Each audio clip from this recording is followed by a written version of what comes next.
Welcome into the Rick and Bubba Show. A brand new week has started, and we thank you for being with us. The Good Time Gang live. Rick and Bubba join us in 1 hour from now. Busy week on tap. We'll break all that down, get the stories going of the day, look back on some busy weekends, plus take your phone calls at 866-WE-BE-BIG. Don't forget, register your mom for Fix Mama's Mouth. And I say that again because the deadline is this Wednesday for you to have everything in and to us, and make sure your mom is registered. All the information is at rickandbubba.com. All you got to do is click on contest and then Fix Mama's Mouth, and all the instructions are there. But the deadline, it's getting here quick. It is Wednesday. If you're listening live, it is Monday, the 26th of April. All right, let's bring him in. We have 180 Van Adler. He's right in that room in there. He's got HD just kicking with YouTube, and we thank him for being here this hour. Look over to my right. It's Mr. Greg Burgess and one Michael Helms. What's up, boys? How are y'all? Y'all good? How are you? Fired up? Fired up, ready to go. Big day. Fire it Big, up. busy day. I love it. Did y'all have a good weekend? I did. Yeah? Yeah. How about when people ask that and they're being polite? What if you were, no, I did not. And, really, no, it was honestly, awful. Especially in this situation, I guess, because Hello, we Monday. talk about things. Yeah. But in a normal situation, when you ask somebody that, you really don't care at all. I mean, Right. You're just It's making a comment. That's not true. I You care really about, care. I care. If you see somebody, hey, did you have a good weekend? I do. You really don't. Greg, No, like, I'm not saying you want them to have a bad weekend. like I care, like I like what the closest ones to me. Now, not some stranger. No, but I've seen people just do it just casually. Hey, I hope you had a good weekend. So you don't think they care? No, it's just you're breaking the ice. You got. It's kind of Greg. like weather. It's like asking, boy, it's hot. Woo. I think going Don't warm as up far around about here. a weekend, though, is a little more It than is, the weather. but I'm just saying, I don't think anybody really. I'll be honest. I hope y'all had a good weekend, but yeah. Wow, I hope you care a little bit. But I understand what you're saying. It's a conversation piece. It is. Now, Did you have a good weekend? how about when you ask somebody that, like in the grocery store, how you been or whatever, and then they really start going into it? I know they you don't weren't get expecting that you're it. just saying that. Yeah. You know. Now, but Helmsy, you got to understand, this is the same guy that thinks if you invite somebody over, like Yeah, to great your point. house, That's a good you thought. really don't want them. I've never You said know. that. I've never said that. Greg, To spend the night. right? Yeah, that's different. Well, I mean, Nobody wants us anybody being spending that night. nice when we know that you travel a lot and No, go, man. that- Look, yeah, if you need a that's place fine. to stay, you You stay do at our house. mean it, but we you are truly glad when I mean turn it that. down. Says, Greg, I'm your just saying- mind is so different than, Helmsy, than I'm just trying to mine. get you where I'm trying to get you where he's coming from. That'll help a That's little bit. fine. Hey, good weekend, buddy. Thank you. Thanks for asking. Hey, you know what? I hope you still got trees down and with I no do. hope in That'll sight. be going. They're putting a roof on the house today, so I'm at least I'm trying to get the tarps off the top of the house. Greg, I'll tell you, I will not ask how it goes tomorrow. I promise you. I will not. because y'all really don't care. Well, I actually do. I mean, one of the things I was looking That's not forward bad to that this y'all don't morning care. was finding out about y'all's weekend. We do care about because you, I buddy. haven't talked to No, y'all I'm at not all. saying you don't Right. care. I haven't about talked to y'all me. at all since Friday. I did one Marco Polo, maybe two. Yeah. And Speedy gave me a little bit back. And Yeah. I thought, you know what? I'll be interested to see how the guy's weekend went. Sure. That was Sure. one of the things that's on my because- mind. Well, now that's And you because just we have. completely I'm talking ruined about it. in real life. I'm talking about in real life. This is real No, life. no, we got to have stuff to talk about. We got to kill some time, so we got. I mean, that's something we do because it's. This whole time, for 13 years, I've been coming in here on Monday and asking y'all how your weekend was. Turns out Greg don't give a rip. I care, but if we didn't have, I put it this way: if we didn't have a show to do, y'all wouldn't ask. That's not true at all. That is not true at all. That would have been the first thing I asked you over coffee in the You have a good kitchen weekend? before we went back to our other duties, whatever they may be. I just realized when I tell you stories about my weekend, you're probably thinking, I don't give a That's what crap. I'm starting to I think. wouldn't go that far. You would? No, it's not that bad. It's not. I love this. Oh, God. But if love you're it. ranking it, Right. yeah. Okay. But do I hope y'all had a good weekend? Yes, I do. You can't say that after. This is part of your root Tourette. Huh? You hit it? Y'all figure it out. Y'all figure it out. Yeah. Oh, So man. Thought it should was an we interesting subject. should we talk about our weekend or just move No, on? yeah, we can. We got to. We got to do a show. We ain't got nothing else. What else we going to talk about? Well- The Oscars? Boy, that was good. No, we're not doing that. Bunch of morons. Yeah, let's just not do that. No, I want to talk about it. I didn't watch it though, so I really I didn't either. I've just seen clips. I put it on for just a second, and it was so awkward and weird. Yeah, they were doing the nominees for supporting actor or something, and it was you're talking about it. But anyway, she would turn and it's like she was having a personal conversation. Instead of just going, the nominees are so-and-so, I really liked how you did, and this, and they would look at her and go, really, yeah, because they were all sitting at weird. It was the dumbest thing I've ever seen, and that's the only award I saw. And then she would turn to the next, and instead of going, she would go, it's like they were having a personal conversation about their nomination. It was just weird, and they're all spread out in this room. There's no crowd. It was just weird. It's just weird. Of course, we got all the. Oh, yeah. I from what I heard, just from the headlines, we had it was a police brutality bashing. Oh, absolutely. I think Tyler Perry, his acceptance speech has gone viral on hate, but he threw some things in there and they were clapping. I don't know if they heard that or not. Yeah, he said, don't hate somebody because they're a policeman. Don't hate somebody because they're white. First he started out, about all the other nationalities, and he's right, by the way. But he did throw white in there, and he did say police too. Yeah. But I think they were clapping because he started with. Yeah, other. I'd like to have a picture of all of them's faces to see which ones went. Yeah, it's like because they started clapping. I wonder if they said, "Did he say white?" Yeah, did he say policeman? I'm not sure. I think he said policeman. Yeah, what in the world? So we'll take a look at all that, and we won't go into Greg's weekend because we don't care. No, I'm just saying on a scale of things that you really care about. I've got a couple of things I want to talk about, but it happened over the weekend, so I don't know if I can. No, that's fine. We got what I say. We have to. Right. We have no choice. But I'm talking about in real life. But I consider y'all friends, not just on air. Thank people. you, Speedy. I know that. Okay, but you wouldn't ask really what my weekend was. Yeah, really. That's what friends do.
20 minutes past the hour. Thank you so much for tuning in to the Rick and Bubba Show's kickoff hour. Rick and Bubba will join us right after the top of the hour break. Eddie Van Adler's here, Greg Burgess, Michael Helms. I'm Speedy the Good Time Gang live, and we thank you for being a part of the show. Rick and Bubba University this past weekend featured Tom Glavine. Hopefully a lot of you got to listen or watch that. Make sure you go to wherever you get podcasts or go to our YouTube channel, search Rick and Bubba University, and Tom Glavine, the latest installment of Rick and Bubba University, the podcast. And it was great conversation. If you're a Braves fan from the 90s, then you'll love that conversation. And it gives and goes back further than that. But it hops all over the place. Just some behind the scenes of how he operated with the pitching staff there that's so legendary is really cool. So many memories brought back. I was listening to it, and Greg, I know it happened over the weekend, so it's going to be hard for me to mention this. Right. I even got misty-eyed one time hearing Glavine talk about certain things. I was like, goodness gracious. Well, Greg, I was a kid at that point in time. It was a good time to be a Braves fan. When he recapped the Sid Bream and Francisco Cabrera and that moment, I mean, it was that brought a lot of memories back to this young man. He talked about how really good of a base runner Sid Bream was, is just he didn't have any speed. That was funny. And he was like, I loved how he said, you remember those times in your life that you look back on and you go like, I can't believe this is happening, whatever. Just from a player's perspective, what it was like in the dugout, seeing him around third, and you're like, please come on. But that Sid Bream play at home, if you've never seen it, it's an easy Google. How about Amanda? Amanda didn't know what he was talking about. So I stopped. I said, wait a minute, stop. We were in the car on the way. I said, stop right now. I said, I need you to grab your phone, pull up YouTube, and we're going to have a little lesson here. And so they watched it. Of course, everybody was excited in the car and all that. And then I said, so this is the play he's talking about. Yeah. And so then it was real to him. Right. But it's there, and so go check it out. Rick and Bubba University with Tom Glavine, latest installment. It hit this past weekend, so hopefully all of you are enjoying that. And if you haven't, then go look at it. And Adler's rolling it for those of you on YouTube. He's rolling that play at home here. Here comes Sid. He's coming around the corner, and then they slide in. And he also, I thought it was Barry Bonds talking about, he had all the tools in the world. Yeah. But when it came to his arm, it wasn't an overpowering arm, and so that helped a whole lot too. And Sid sliding in safe. So this past weekend, can I? I'm just going to look at you, Helmsy. Greg, you can chime in and make fun of it at any point. I will. Would you agree that when it comes to us like dressing up in suits, we don't have to do that much? Right? I try not to. I mean, I know that used to be a big part of your life. I'm on about a once per 2 year run here. Right. Yeah. So whenever you pull those clothes out, you realize, oh wow! Prior to Rick and Bubba, I did it more, but I'm on a 13-year-old run where it's maybe one every 2 years. Right. Yeah, I don't wear them a lot. And having three boys that can all wear pretty much the same thing. Yeah. And then they've gone through years where they can wear my stuff. It presents somewhat of a handle, okay? Because you start looking around going, where's this, where's that? Yeah. Because you don't go to it every day. So I went to the suit yesterday afternoon because we had a wedding to attend. A good friend of the family, really good friend of the family, got married. He's Tyler's age, and so we had a wedding to go to. Well, two of the three couldn't go. JC's playing, Reese is working, whatever. Tyler comes into town, and he's going as well. Well, when he comes into town, he brings in some clothes, and they're all hanging up, and I realize that half of those are mine. And I'm like, wait a minute, that's my belt, that's my shoes. Where did you? What are you talking about? So now I'll start looking around, and I don't have stuff. I'm like, there it goes. I don't have a brown belt anymore. Where'd my shoes? I don't have any shoes anymore. I go dig in the closet and I'll find one shoe. Yeah, but they act like, no, I've always had that. No, you haven't. No, that's my stuff. You're wearing my stuff. Mm-hmm. So then I have to go through and get out, and I'm trying to find belts now and all this kind of stuff. It was quite the handle. But I guess my biggest thing, did you go through this with Taylor, is that they act like it's always been theirs? Yeah. Okay. Once they No, you bought this for me when I was a junior in high school. Remember you gave it to me. Yeah, no, I didn't. That's all my stuff. The favorite part though is bringing it in on hangers, like he's accomplished something, and it's all my stuff. Wow, so you had all that. But see, I didn't know he had it because I never wear it. Does that make sense? Yeah. It's not, if I wore it every week, I'd be like, oh, man, I'm missing my belt or I'm missing my shoes. But because it's just so rare, so I was in a handle, panicked, having to run around yesterday trying to find stuff. Yeah, I can't. Anytime you're right, I always have like this one belt that I only wear with nice stuff. Then I can't find it. Or shoes, I'll find one because I don't wear them enough. Right. Yes, it's discouraging. Ties, I don't even want to talk about ties. Oh, yeah. Well, luckily it was a suit with no tie. That's kind of was the thing because it wasn't like formal. It was semi-formal or whatever. I don't know. But anyway, so you saw a lot of the suit without ties, and that was my go. But thank goodness I didn't. I mean, because I was like, where did all my ties go? You know, I mean, the biggest thing is I'm going to borrow it and I never see it again. That's kind of where we land as Wilburns. It's forever gone. I'm like, well, there it goes. See you later. I think I'm at a point in my life where if a suit wearing opportunity presents itself, I'm going to have to buy a new one. Like I'm to that point. Yeah. Like I can't keep. First of all, I don't think the one I have right now that I've been wearing for years and years and years still fits. Right. So that's a problem. I got updated when the kids had weddings. Up to that point, I was the same boat. Yeah. So I got 2 back to back. And I'll ride them for the next 10, 15 years. You know? I love, to your point, Helmsy, is that you tried the suit on and you hadn't worn it in 8 months. Right. Yeah. And you try it on and you go, okay, here we go. I can wear it. All right. Of course, nowadays the style is to wear a suit one size smaller than your size. Have you noticed what's that about? Well, then I might can keep wearing mine. And everybody comes by. There you go. You'll be in style. Look at their arms are back like this. And I'm going, boy, just one more size. Yeah, just one more. It looks like you're wearing something you had when you were a little kid. Up in your butt. And and you know the other thing too is I'm wearing with no socks. I saw a lot of hip kids with that. I've started to see that over the last few years. Yeah, I'm gonna wear a suit that's the length of the pants are too short. You can see my leg. And I got no socks. I'm looking at your ankles in some nice shoes. I don't get it. Right. It's like, it has to hurt. You know, them old shoes are rough on your feet. They gotta be. And they're wearing some no-see-ums, socks or something like that. Your feet are going to stink for one. Right. So I've tried that. I've got some shoes I actually have on today that you could actually wear with no socks, but God, your feet get all funky. Well, within 3 weeks of me wearing shoes like that, because I do love shoes like that. 3 things happen. Well, 2 things. One, my feet stink. Okay, and the shoes stink. Yeah. Period. And they just sweat. And I ruined the shoes in 3 weeks. And when I drive, I take them off. And you can't keep leather. You can't keep leather That's real. From smelling. I'll kick them off and then put them back on when I stop. And then this happened. Well, I used to have nothing to wear. I don't have anything to wear, Terry. Yeah. Oh, really? They never do. And then all of a sudden, here she comes out, and it's one little dress after another one. What do you think about this one? I think it looks great. I thought you had none. Right. Yeah. Considering you didn't have any, and I've seen 5. 5 minutes goes Wish by. they would walks change out. the statement. She walks out. What do you think about this one? Well, that looks great too. I know. You said they both look great because I think they do. That looks awesome too.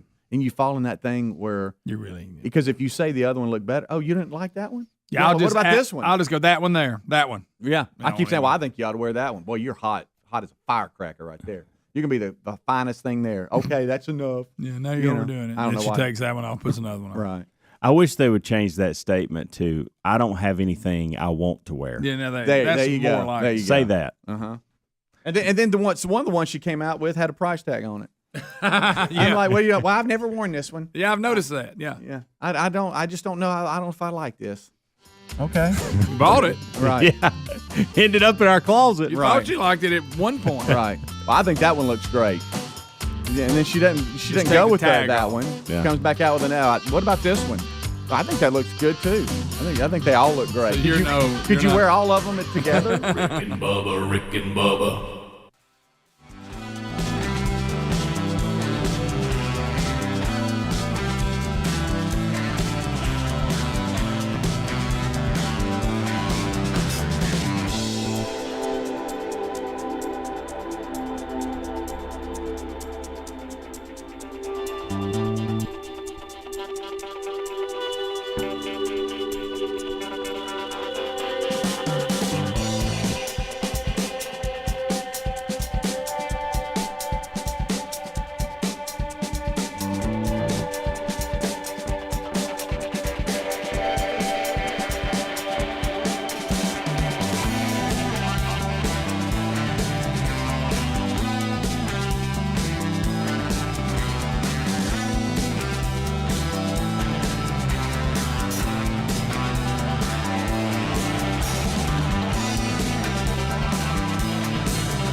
25 minutes till top of the hour. It is the Rick and Bubba Show's kickoff hour, and we're live.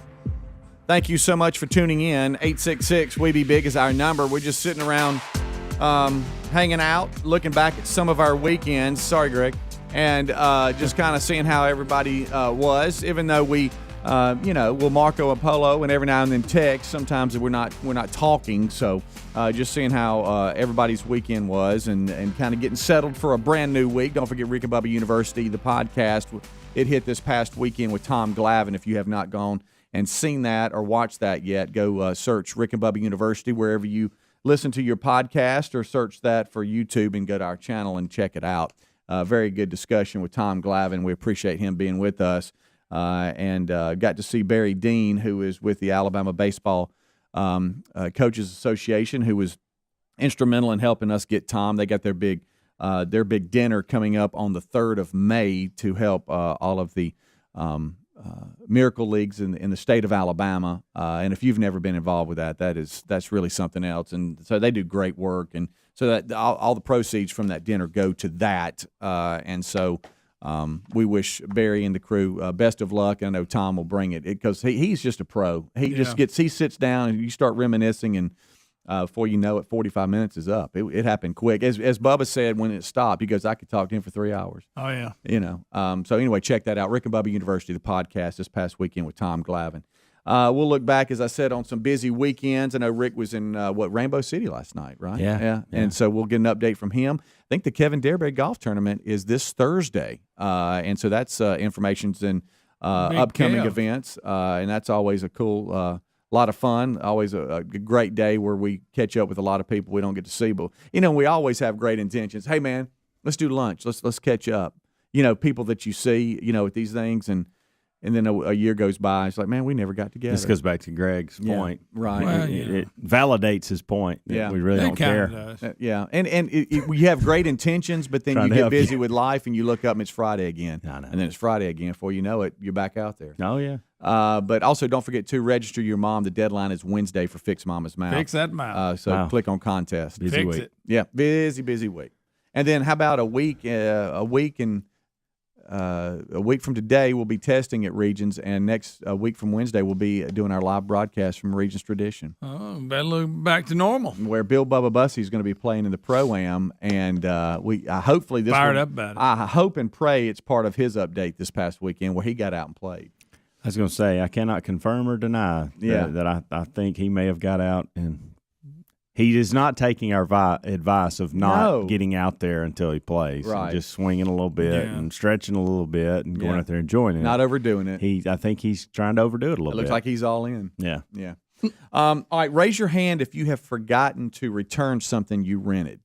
Now, back in the days of, the movie rentals and the different rentals, that happened. I don't really rent anything anymore. You look and you would go, oh, no. Right. Yeah. I guess it's more that was of due back in the day, to Greg's point. Or laying in the back seat of your car. Yeah, Because you're going to take it back. Hey, boy, I'd be charged with so many late fees. I kind of miss the old days of going in there and renting something. Yeah. Because now with the wall be full. with all the streaming services, now you just, to y'all's point, you just rent it, or you're already paying for the service, so you don't have to rent. Mm-hmm. But, back in the day, you would actually have to check something out and then return it. And if you didn't return it, you'd be charged with a late fee. Well, a former... And you had to be kind and please rewind. Yes, so you had to do that. I do remember that. Yeah. Well, a Texas woman is in trouble. A former Oklahoma resident now living in Texas recently learned that she had an active warrant for a felony embezzlement charge for the past 2 decades after allegedly, and it says allegedly, never returning a rented VHS tape in 1999. Now, embezzlement, did she work there? What? It says here her name is Karen. It looks, I guess that's a weird spelling, but anyway, McBride, and she told a Fox affiliate there that she first was made aware of the charge when she tried to change her name on her driver's license after getting married in Texas. McBride said she tried to make an appointment with the Department of Motor Vehicles under restrictions put in place during the COVID-19 pandemic, but received an email back that she had an issue in Oklahoma. So one thing led to another, and she started looking into it, and court documents available online showed that she was accused of never returning Sabrina the Teenage Witch on VHS tape to a movie place in Norman, Oklahoma in 1999. The first thing she told me was felony embezzlement, so I thought I was going to have a heart attack, she said, but she told me it was over the VHS tape, and I had to make her repeat it. She's talking about the exchange she had, I guess, with the person that she's talking to, trying to get everything dialed in and right again, and she's like, you got to be kidding me. Say that again, because she wasn't even aware that that was happening. But according to records, it showed that the video rental store closed in 2008. I was going to say, I doubt, who you going to pay? Right. The Cleveland County District Attorney's Office, which that's where the city falls under, said that they dropped the case against McBride on Wednesday. The charge was filed under a previous district attorney. How about that? So it looks like it's been forgiven, but she didn't even know that. What if they'd locked her up? She didn't even know that she had a warrant out and was being charged for the video. For a video, she didn't even know it until she went to try to change her name because she got married. And when you see the charge of what felony embezzlement, you think, oh. Yeah, I know. That's the first thing she said. Stealing money somewhere. Yeah. She said, my heart about sank when she said, I'm felony embezzlement. She's like, could you repeat that? What are you talking about? Oh, it's because of VHS. Sabrina the Teenage Witch on VHS. Yeah, I remember going to the stores and like renting a DVD or something like that and taking it home, and everybody was just all, hey, look, hey, Dad got a DVD. What are we watching? And then you got to return it. The VHS, the popular show, they'd have a bunch of them, and you go in there and they'd still all be gone. Yeah, I was so excited too, and I'd be disappointed. What if you went and you went to the one and it was there? Yeah, you got excited, grabbed it real quick, bring it off running. Mm-hmm. Then you forget to bring it back. But yeah, I miss the old rental days. Yeah, I don't know. Is there anything we rent like that anymore? Anything in our life? Not that I know. I've been over here racking my brain for the last 10 minutes trying to figure out. Every once in a while, I'll rent a piece of equipment, but outside of that, I don't. You remember the carpet cleaners at the grocery store? You rent the carpet shampooer. Do they still do those? Yeah, I think they do.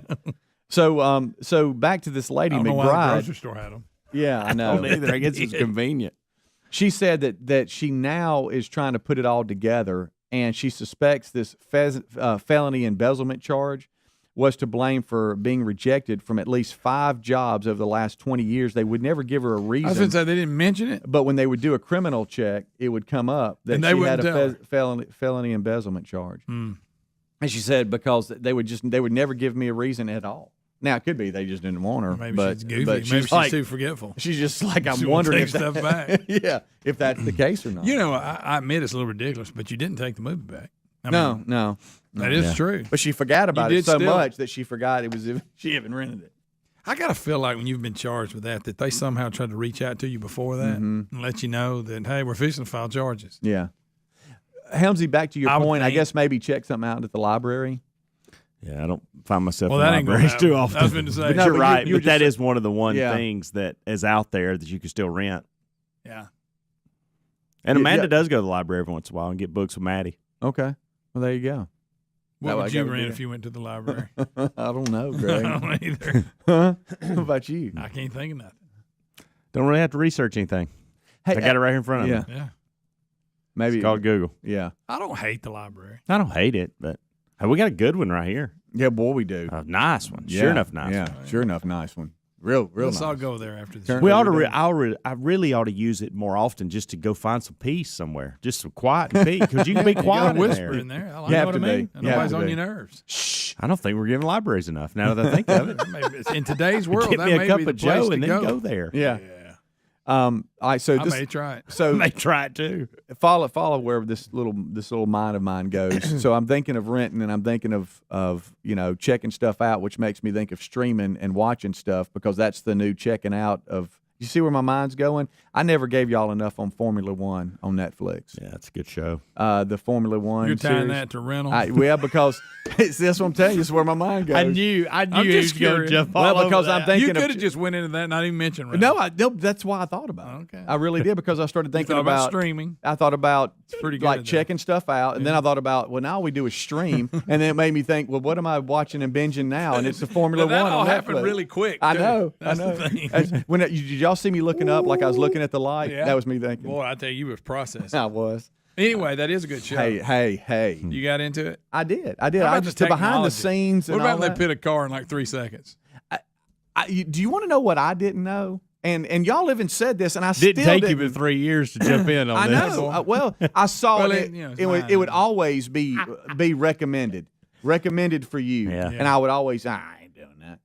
Yeah. And now there's 3 seasons, and I'm on the first one, like episode. I had no idea and feel dumb. And I told Terry this. I said, I'm 52 years old and had no idea that Formula One was such a worldwide sport. Yeah. It's huge. Money. Hey, Big my money. gracious. And And the like technology Oh, is my. unbelievable. And for those of you that don't you think ima- it's like about just it's behind the scenes. Yeah, you like and them race shops. Hey, you they talking got. about cutthroat too? Good. Oh yeah, night. they'll throw you right. Wish out my there. garage looks like those shops. I know. Of course, that Hamilton guy wins everything. And all the guys are good. so young. I know. All Very the drivers young. are so Yeah, young. yeah. Goodness. But anyway, I just wanted to apologize to y'all. Pretty good. I enjoyed It's a it. good little show. And for some reason, about that when we're talking about renting stuff. I don't know why. Since last season, you're probably on season 1, aren't you? Yeah, it's episode 9. This Right? last season, you Hey, got to don't- deal with COVID. But just stop. Don't ruin everything. Well, I'm just saying. But I thought it was just. I mean, I just cannot believe the way they. I mean, it's not like just like, oh, look, there's a few people. There's. Yeah, oh yeah, it's a big event. huge These following. other countries. Yeah. What about it shows all them yachts out there in the Oh, water? yeah. It's awesome. Unbelievable. All right, we'll take a break. We'll be right back. Rick and Bubba.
This portion of the show brought to you by MyPillow.com. If you're looking for truly unique gift ideas, maybe you've got some, birthdays coming up, some different things, or you just want something for yourself, check out MyPillow.com.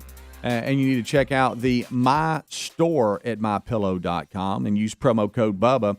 That's going to unlock you some great savings, some great deals like 30% off their weighted blankets, waffle blankets, and down comforters. And Greg was just talking to me about how he loves accent pillows, and they've got 30% off their new accent pillows and throw blankets, 30% off bathrobes, two-piece pajama sets. I'm just telling you, if you use promo code Bubba under the radio listeners square at MyPillow.com, it's going to unlock some great savings. And, oh, by the way, their 6-piece towel sets and Giza Dream Sheets are now buy one, get one free. So check it out right now. And their children's Bible story pillows are 50% off, but you got to use that promo code Bubba. So go to MyPillow.com. They all come with a 60-day money-back guarantee. MyPillow.com. In this order, click on Radio Listener Square, then use promo code Bubba to unlock those great savings at MyPillow.com, or you can go to RickandBubba.com and look under the sponsors button. All right.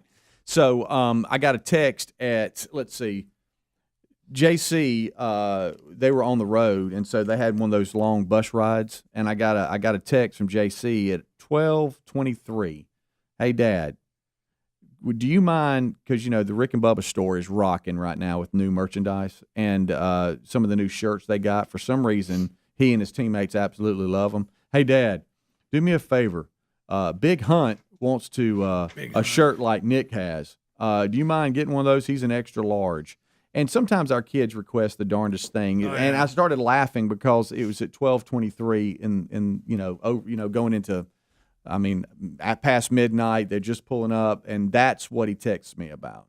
And so now I've got to find a shirt for Big Hunt. But you never know what kids, it's funny how sometimes things they just get fired up about.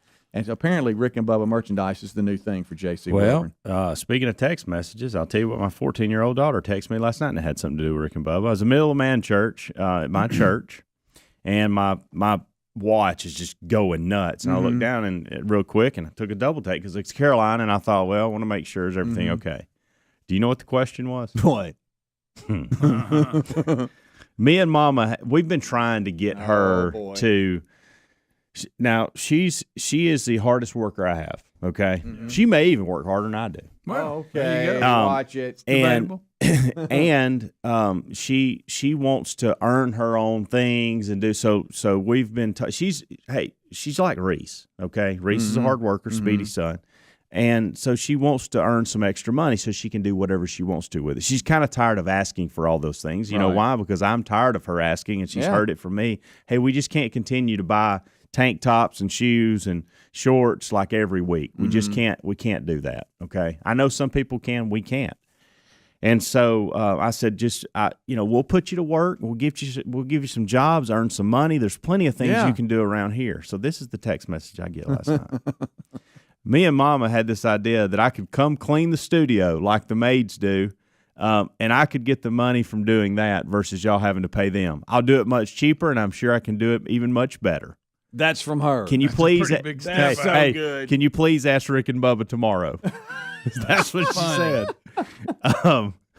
I can do everything they do, and I can do it better. So I got home. I didn't respond. Enjoyed man church. I got home and I said, let's talk about your text. Love your thinking, first of all. Yeah, of course. I get it. I said, and there are things that your mother and I are in desperate need of help around here, and we will pay you really good for it. Okay, so we can walk through that. I said, but you can't clean the studio like they have the people that clean our studio clean all the buildings, and it's a contract deal. You'd really mess some things up with that, and I would. It's just too tall of an ask. Right. Can't do it. And then I started listing the things that they do in here, that the cleaning crew, and she was like, "Yeah, I don't know if I want to do that." I said, "So you're going to have to clean up after 6 men every day? Do you really want to do that? I mean, think about your brother. This is the way I kind of." I said, "You and your brother share a bathroom, and goodness gracious." And she goes, "So it'd be like 6 of you," and I'm like, "Yeah, exactly." And I said, there's multiple bathrooms, and kitchen, and I said, it's just not. Let the cleaning crew handle it. They do a really good job, and let's just leave it at that. Yeah. And so then I had to. Well, I want to do some stuff. Then it gets to be like 8:30. She's so fired up about it. To your point, when we're ready to all go to bed, she's wanting to do things like, well, can y'all teach me how to do the laundry? Can you teach me? And I'm like, hey, I tell you what, there are baskets of clothes that need to be put up. You can do that, but we're not teaching laundry tonight, okay? Not tonight. I think there's dishes in the sink that need to go in the dishwasher, and so you can work on that. And I said, I'm going to tell you something that hadn't been done in this house in I don't know how long, is let's wipe down all these baseboards and trim. Ooh. I said, now you want a big job, go knock that out. Mm-hmm. Well, how do I do that? And so I said, I love the fact she's trying to earn some money, though. She is, and I told her, I said, look, I don't want this to be one of these things that you're just doing it all to buy one shirt and then you stop. Yeah. I said, if this is something, if I'm giving, because here's the deal. If we were to hire you at Rick and Bubba to do this, you couldn't clean one time, us pay you, go buy you little Lululemon stuff, and then all of a sudden, I'm done, and we have to call the cleaning crew back. It's got to be consistent. You got to show some consistency. So I told her this. I said, I want two things. I want you to list everything you do, and then I want you to tell me how long it took you to do it. And that way I'll know, and just estimates. You don't have to be exact, but I need to know how much. Get a time clock and put it in there. You know, you mentioned Reese, and he built up quite. I mean, his checking account was on up there, and we noticed, and this is y'all have fun, because at first I was like, okay, you my child, because we noticed there was, like a lot of money being spent at restaurants, and I'm like, what are you doing? Well, he was buying his buddy's lunch. Wow, and I thought, I'm like, well, my goodness, son. Yeah. We not know get you. He's heard us making fun of you, I guess. But his buddies were. Did you teach him to leave your wallet in the truck? His buddy, the new thing is, hey, I'll Venmo you some money, or I'll give you some cash, and because they come out on one ticket, and so he's just buying it, so he's getting it back. But at first, I was like, what are you doing? Yeah, I bet you were shocked. Yeah, but let her earn some money. Let her earn some money. Oh, I am. Rick and Bubba.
The gravy, 6 minutes past the hour of the Rick and Bubba Show. Brand new hour starting now. Thank you for being with us. This hour has started the same way since the attack on 9/11 many moons ago. We start this hour with the national anthem.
How about 8 minutes past the hour? Rick and Bubba Show, excited, and thank you for being with us as we start another hour, another day, Another week in Rick and Bubba history as we all lock arms and start the journey again today in this thing we called life.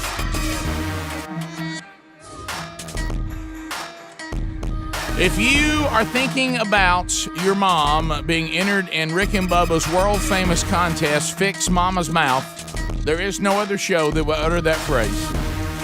Then you need to get your mom's information turned in by Wednesday. Follow the directions at rickandbubba.com under contest. Speedy, the real Greg Burgess, Helmsy, and Eddie Van Adler have already given you a kickoff hour along the Rick and Bubba radio network. The team comes in here and kind of gets things rolling, kind of gets the old axle greased, and we get rolling down the track. And now Bubba and I will join them as we all together move through the next several hours together. Bubba needs to get in here officially, though, because some of you say, well, tell me about this Bill Bubba Bussy, and I'll tell you that he's the Silver Tongue one, the man with a golden voice, Professional Lunch Eaters Man of the Year, the inventor of pizza in a cup, Shakespeare's worst nightmare, and the master of the King's English. Ladies and gentlemen, put your hands together for Bill Bubba Bussy!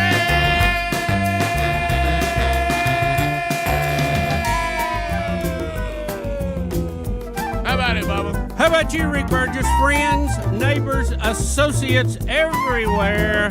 Welcome into another edition of Rick and Bubba, your haven for common sense and the America that we all love. Well, King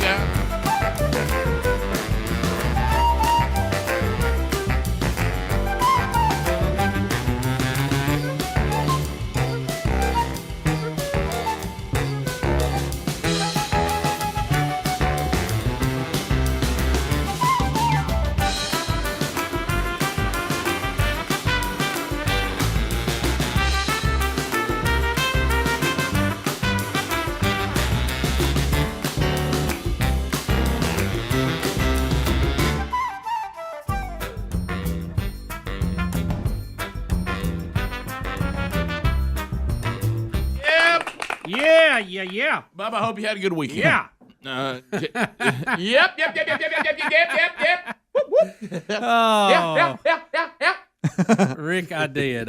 It was so much fun this weekend, I could hardly get out of bed this morning, but I'll get you updated on that. Good night. Look at there. There was a lot going on. Yeah, man. A lot going on. You know what, Bubba, I'm in my mind, I'm playing around with this story I told you.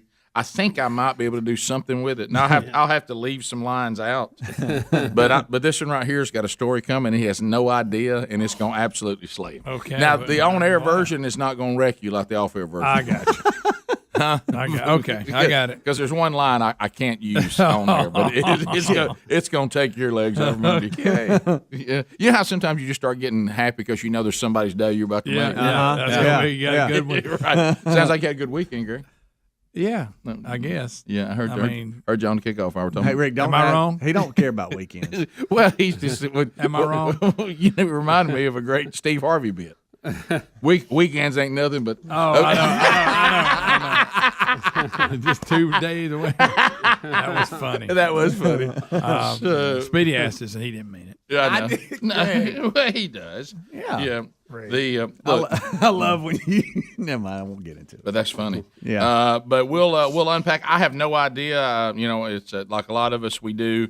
We have to bang on these stories so much during the week. When we hit the weekends, we just kind of move on. We do. Yeah. And I have no idea what's going on. Well, it's nothing good. We could be under the rule of the former Soviet Union. I wouldn't know. I wouldn't have any idea. You show up on Monday and go, what? You know what? Getting closer. Getting closer. Oh. Well, you can't really tell the difference. You joke. But we'll talk to you, find out what's on your mind. We always have a few stories from the weekend. And we'll update you on what's going on this week. We got things going on. I've already mentioned the contest top of the hour. And we talked about it on Friday because we'd recorded it on Thursday. But now our latest Rick and Bubba University with Tom Glavine was out this weekend. Started getting some I got some good email about good feedback on that. Hope you enjoyed that. Well, there was a lot of people enjoying baseball in the 90s like we were. Oh, yeah. Yeah, that was really, really interesting to see. Yeah, and for the Braves to be as good as they were for as long as they were, after they'd been as bad as they were for as long as they were, it was quite a time. And I do apologize to the few schools that are playing football in the spring. I can't go along with that. I can't acknowledge it. I know that I got a text from a buddy of mine that coaches at Jacksonville State, and I was like, buddy, I forgot all about you have a game today, don't you? He goes, yeah. He goes, yeah, how about that? I saw Big Stu on the sideline this weekend. Yeah. So we went up to the game. Yeah. Big win for the Gamecocks. I just can't get right my mind around it. I mean, it's just. But it's a pleasant surprise. You know, I really enjoyed during the season when it was on Sunday afternoon. That was really worked as a better time. Yeah. Mm-hmm. But but it's just it is strange. I give you that. I think they have Delaware this Sunday. Yeah. Round 2. Well, like you guys Sunday or Saturday. Sunday at 2. Sunday? Mm-hmm. I know you guys. I thought they were going to playoffs. We're back to Saturday, but I guess it varies. Whatever they did this week. I know. Well, there's some games are on Saturday next week, and some are on Sunday. So they're playing both. They try to do. They happen to be on the Sunday. Whatever works out for the various teams. Yeah. But anyway, we're talking about the 1AA playoff. Jacksonville State won the first round and move on to play Delaware next week. So anyway, but we were another thing, and it worked out good for you, Bubba. And I've come to the conclusion that a forecast means nothing. I mean, you can't plan around forecasts. We canceled something that we could have done because everybody in the whole wide world, including the app, on the day that it wasn't doing what the weather app said it should be doing. Mm-hmm. We completely canceled something that we had planned. I'd gone there and cleaned up at the farm, got everything ready, and then Sherry and the other wife said, look, there's no way we can do it. It's going to rain all day Saturday. And so we canceled it completely. Based on the forecast, the forecast stayed. It's almost like the weather people wouldn't let it go that what they had forecast wasn't going to happen. They still kept acting like it was happening when it was perfectly clear and the sun was shining. And I was just like, well, you can't. I mean, a forecast just doesn't mean anything anymore.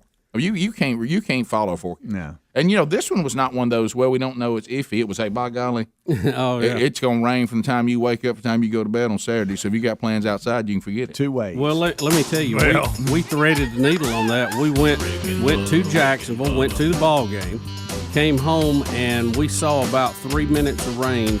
It was all we saw the whole time. I know. Oh, trust me. Now some places got more, but we were very lucky. Well, where I was supposed to be, both places, it was supposed to be pouring all day long, and all it did was rain in the morning. That was it. Yeah. We'll be right back. Rick and Bubba, Rick and Bubba.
21 minutes past the hour. The Rick and Bubba Show, 27 years, still here. All right, so let's look back over the weekend. Bubba, you mentioned there is spring football going on. Not an attempt at another professional league this spring, thankfully, but college football going on. Some of the conferences and what this conference and what 1AA did was probably as bizarre as any decision. We'll play some games in the fall and then some games in the spring. Well, the conferences did not want the liability, I think, of playing in the fall, so they said we're not going to have any conference games to the spring. But the football teams were ready to go, and some were already playing, so they said, hey, you want to play your non-conference games, play them in the fall, play your conference season in the spring. And it is funny because you see, like, Jack State puts their record together for the whole thing. Yeah. And some are not. It's kind of odd because they have different, number of games they've played. Of course, it's the FCS playoffs. We call it 1AA because we'll always call it that. Oh, yeah, absolutely. I had somebody get really confused because of this happening in the springs. And they were like, man, I went to Jack State's J-Day. Man, they played that like a straight-up game. They brought in a team and everything. Well, he said, I thought the different uniforms was kind of a my goodness. It's been a crazy year anyway. Washington Generals, man, they were getting after it. And look, real ones on ones. One of the things that I really don't like is they wouldn't let the band perform during the year, but they had them in the stands. So stupid. Well, now that it's the NCAA, you can't have the band, you can't have cheerleaders or any kind of cheer team or anything. The NCAA's lost its mind completely. Yeah, But anyway, we had a good trip back to Jacksonville. As you said, it was supposed to rain all day, and it never did rain on us. As a matter of fact, it was a beautiful day while the game was going on. It was sunny, little wind, and it was lovely. And but Jacksonville State had to play Davidson from North Carolina, where Steph Curry's from. Yeah. The champions of the Pioneer League, I believe, is what they call it. Oh yeah. But Rick, you would love this. They came in and look, Jack State was highly favored. Three touchdowns, I think. And they said, we're just going to try to run the ball and get 3 yards of carry. And they run a misdirection offense. Yeah, people running everywhere, and they would just go for it all over the field. I don't know how many times they went. Yeah. So they were basically playing keep away. And at one point, late in the second half, it was like 14-7. Jack State was winning, but Davidson had like 28 offensive plays, and Jack State had 6. Wow. Yeah. And they were driving. And then kind of some bizarre turnabout. Jack State ended up scoring 3 touchdowns in 56 seconds. And it's hard for that option team to overcome that. Kind of set the tone there for the rest of the game. But Jack State ended up winning fairly easy, 49-14. Yeah. But, hey, I credit the Davidson coach and team for coming in with a great strategy. I mean, they just, you could tell when you have a high-powered offense like Jack State that wants to run, wants to move the ball, when you put them on the bench, it's aggravating. And then they start making mistakes here and there, and defense starts, trying to take gambles to get the ball back. And so they did a great job, I think, with what they had to work with. And that's what they do. They're the number 1 rushing team in the country. I don't doubt it. They're the number 1. They can run it. Hey, they move the ball, Rick, and I love they just line up on 4th down, and hey, here we go. Football. We got the FCS Herb Street over here. I was watching on TV, and I picked it up. There's just a little fact.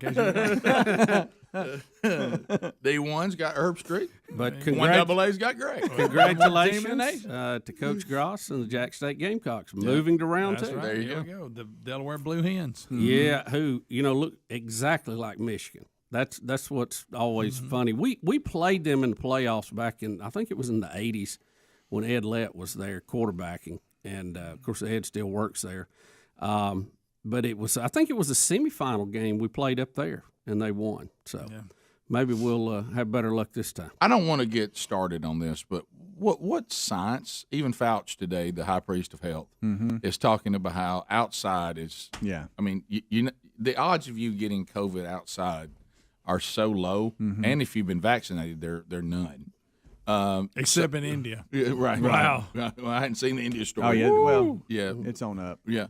But anyway, so and we wondered what would happen if it got into some of the third world situations, how bad it could be. But what science is the NCAA not letting the band or cheerleaders be at an outside football game? That didn't make any sense. What science do they have? Rick, this is cover your butt. Now the players down there smashing each other in the face. Yeah, right. this is just. But the band's not going to Well, get the game is because they're blowing air, Rick. Well, through their mask. Keep in mind. You got that. The Southerners had masks on they were playing through. Which is that's got to be And wow. then, Man, I hope and they then, don't let me come and back. then Rick, I they had do to that. have covers on the bell of the instrument to Watch keep it now. COVID from blowing all the way through. I had such What about when they do that spit dump? You know how they got the little they can dump it. I felt probably as liberated during the pandemic as I felt so far this past weekend. I walked in a grocery store and got all I needed, came back out with no mask on. It felt fantastic. Yeah. Now, there were a lot of masks in there, but that was by their choice, and that's fine. I have no problem with that. But to walk around in there, and I'm to the point now, and I've had this twice, where I've gone to the door somewhere, and it still says we require, which is a business's, choice to do that. Right. And that's where the choice should be. But I just turn around and left. Yeah, I'm like, I'm done. I'm not going to do that. I'd rather do without it. I'm not trying to say that. I'm not trying to say that restaurants are desperate. I saw one sign that said, "If you'll just come here and work, we won't make you wear a mask." Right. We need workers. Guys, I went to a restaurant Sunday. Well, it's everywhere, Ricky. It's I went to a every restaurant single Sunday, restaurant. and they literally were just saying, "There's only 4 of us. That's all we got. Right. We're trying so hard. We can't get anybody to work. I'm so sorry. There's 4 of us. Mm-hmm. I mean, you had somebody. They had to go. They had to work the register. They had to sit people." And they had to wait tables. They just had to share duties. You didn't have a hostess, and then the servers, and then the person at the register. All 4 of them had to do all of it. And boy, you just you got to be patient with them. Yeah, there's nothing they can really do. And we can't get anybody to work. You people that won't work, y'all know that check's gonna run out, right? I mean. You're not just going to keep getting it. I know the Democrats have made you believe you probably will, but and maybe they'll find a way to keep sending it to you. I don't know, but you're going to have to. You might want to get your work ethic back because you're going to need it here at some point. Yeah, or you may never had one. But there's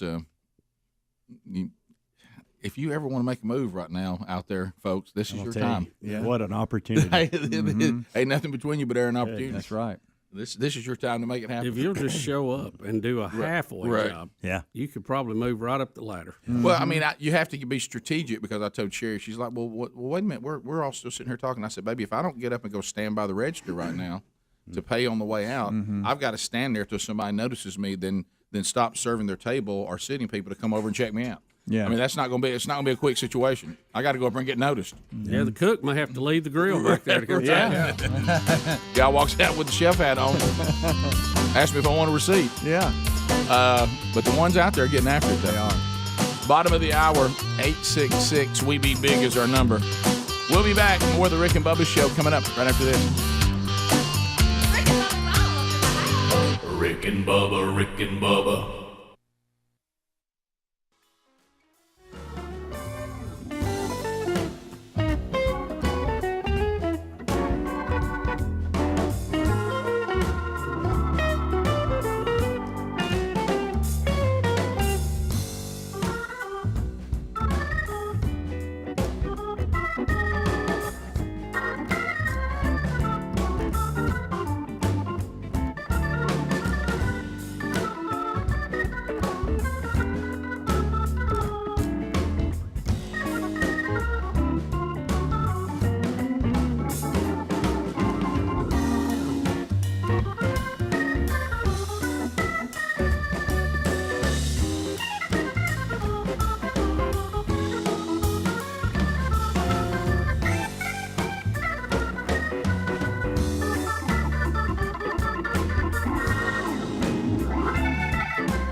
driving right now and you're in a vehicle that now is, you heard the term riding dirty.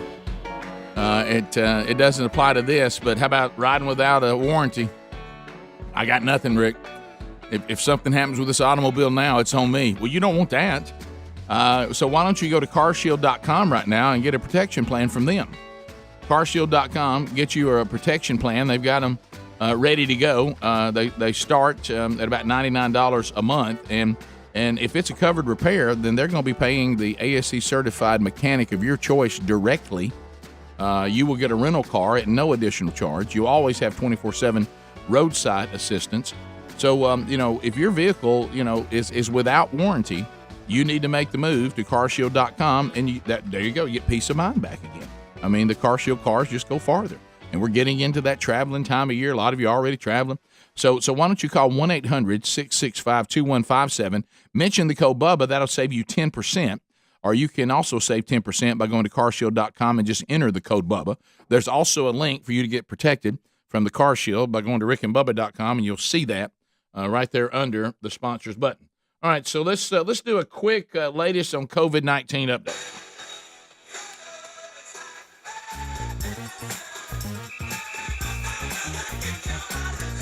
Fauci is becoming harder and harder to follow here. We'll let you hear it in his own words. Some reporters are saying that he is just flip-flopping again. People have been saying all along that outdoor transmission is low to none. And also there's some updated mask guidelines that they're going to release that they're going to say will exercise something we've been screaming for, common sense. Bubba's mentioned, we were in the break, and we're researching this latest Stanford study, this peer group deal with mask. It looks like that mask may have just been for us to feel better about ourselves. So here's Fauci, and he's now saying that outdoors really is no big deal. So here we go. Well, sooner or later, I don't know if it's all going to be coming out at once. The one thing for sure is the thing that's on a lot of people's minds is what about outdoors? Because obviously a lot of people are going to be spending a lot of time more outdoors now because the weather is getting really nice, beautiful spring weather. You're going to be seeing people wanting to do things outdoors without masks. And it's common sense to know that the risk when you are outdoors, which we have been saying all along, is extremely low.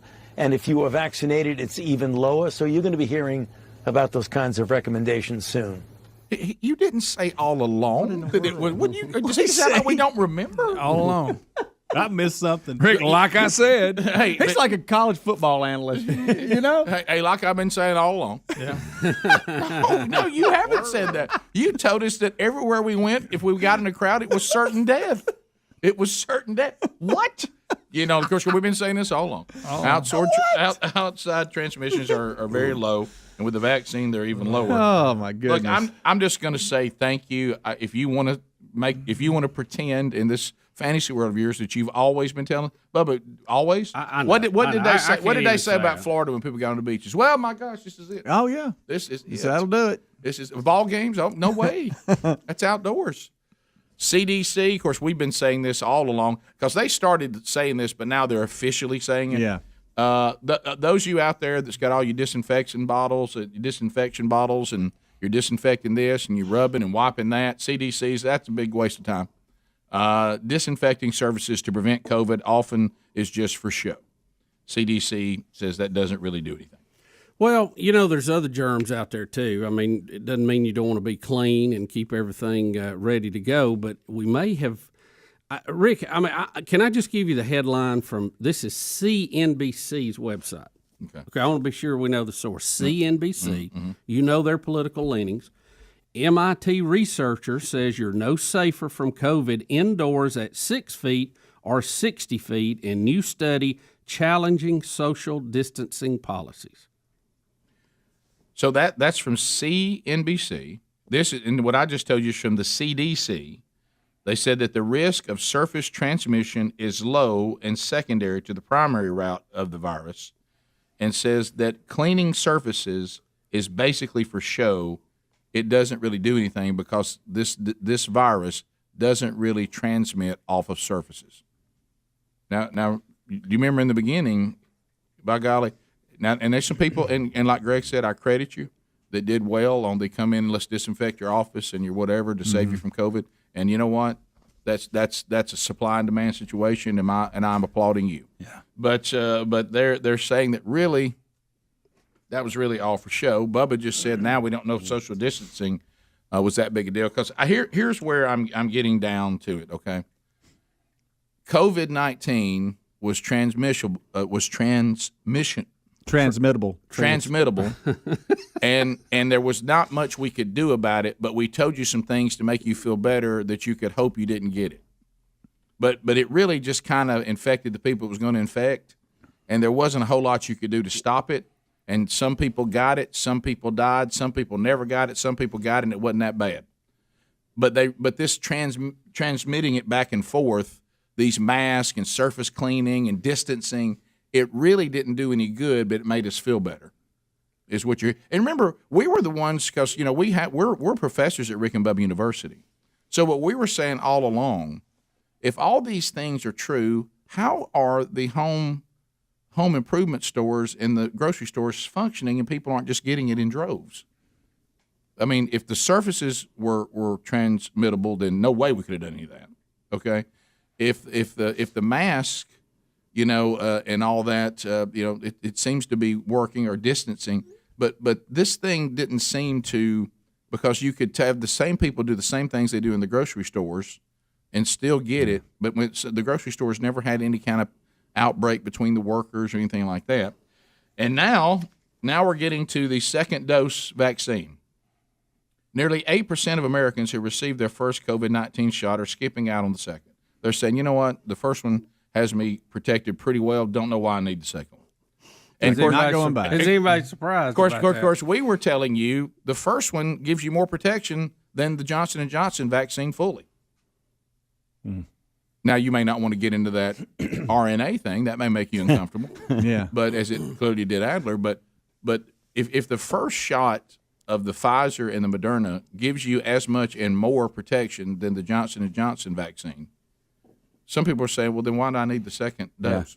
Yeah. I've got people that are saying that I know very close to going, I'm not taking the second. Does it fade I'm quicker covered if you don't get the second? I don't know. Well, you know what? Who knows? They may say that today and then change their mind. Well, I got them both, so whatever. Yeah, ain't nothing wrong with it. But, I mean, I think people are just saying, I'm good with that. Mm-hmm. Well, you know how that we talked about. Who wants to take a big house and go back and get it done? Yeah. If it wasn't on the way home from you might have you can see. My whole situation was very easy. Yeah. But you can see where people say, 80% protected, that sounds pretty good to me. Yeah. I like my chances. Yeah, I like my chances. But I'm telling you, the Johnson & Johnson thing, I'm telling you, they were already paid by the government. That they came up with this one-shot thing just so they'd have some chance to sell some of it. Yeah. I mean, if it doesn't protect you as much as one dose of the others. Well, Rick, what it was when they different types. But what I'm talking about is you had to come up with some way to sell that one. I mean, why in the world would I take less protection? Well, they didn't know unless when they you were said, developing it. Unless you said, well, you only got to do this one once. Yeah. But it's the old school. Rick, they didn't know. They had to, and look, I give them credit because they didn't know what they were up against. Right. They didn't put all their eggs in one basket because it could have come up. I got no problem with that. No. Snake eyes on them. No, I got no problem with any of that. So they contracted all these different companies and said, look, we're gonna fund you money up front. We're gonna guarantee you this many shots that we're gonna buy. Go and make it happen. And so we had people working on different ideas, and all of them come in. It appeared, that the Pfizer and Moderna system was much more effective than they thought. Remember, when they come out with that 90%, everybody was, shaking their head going, I know. We didn't expect that. Remember, we had the fun, too, that the other one would come back and be just like a 0.5%. Oh, yeah, they were working it up. Well, that's back when they – then they had the more traditional Johnson & Johnson in case the – mRNA went squirrely somehow, and they didn't know. And I mean, as it's all going to play out, it looks like honestly, we still don't know. No, and won't know for years. We don't know the long-term effects of the vaccines or the virus. Of either format. Yeah, we have no idea. But but you got to do what you got to do. You got to deal with the current. Because if you didn't start that system and start that ball rolling, we'd still be without anything today. But if you remember, these pharmaceutical companies are so accustomed to the free market. They came out of the gate like they were going to play free market. Ours is best. We're better than the others. And then they went, wait a minute, we all got paid. So then it just kind of went back to taking you. Yeah. But we got to move. Just get vaccinated. Hey, we got to move these Johnson & Johnson somewhere. Only one.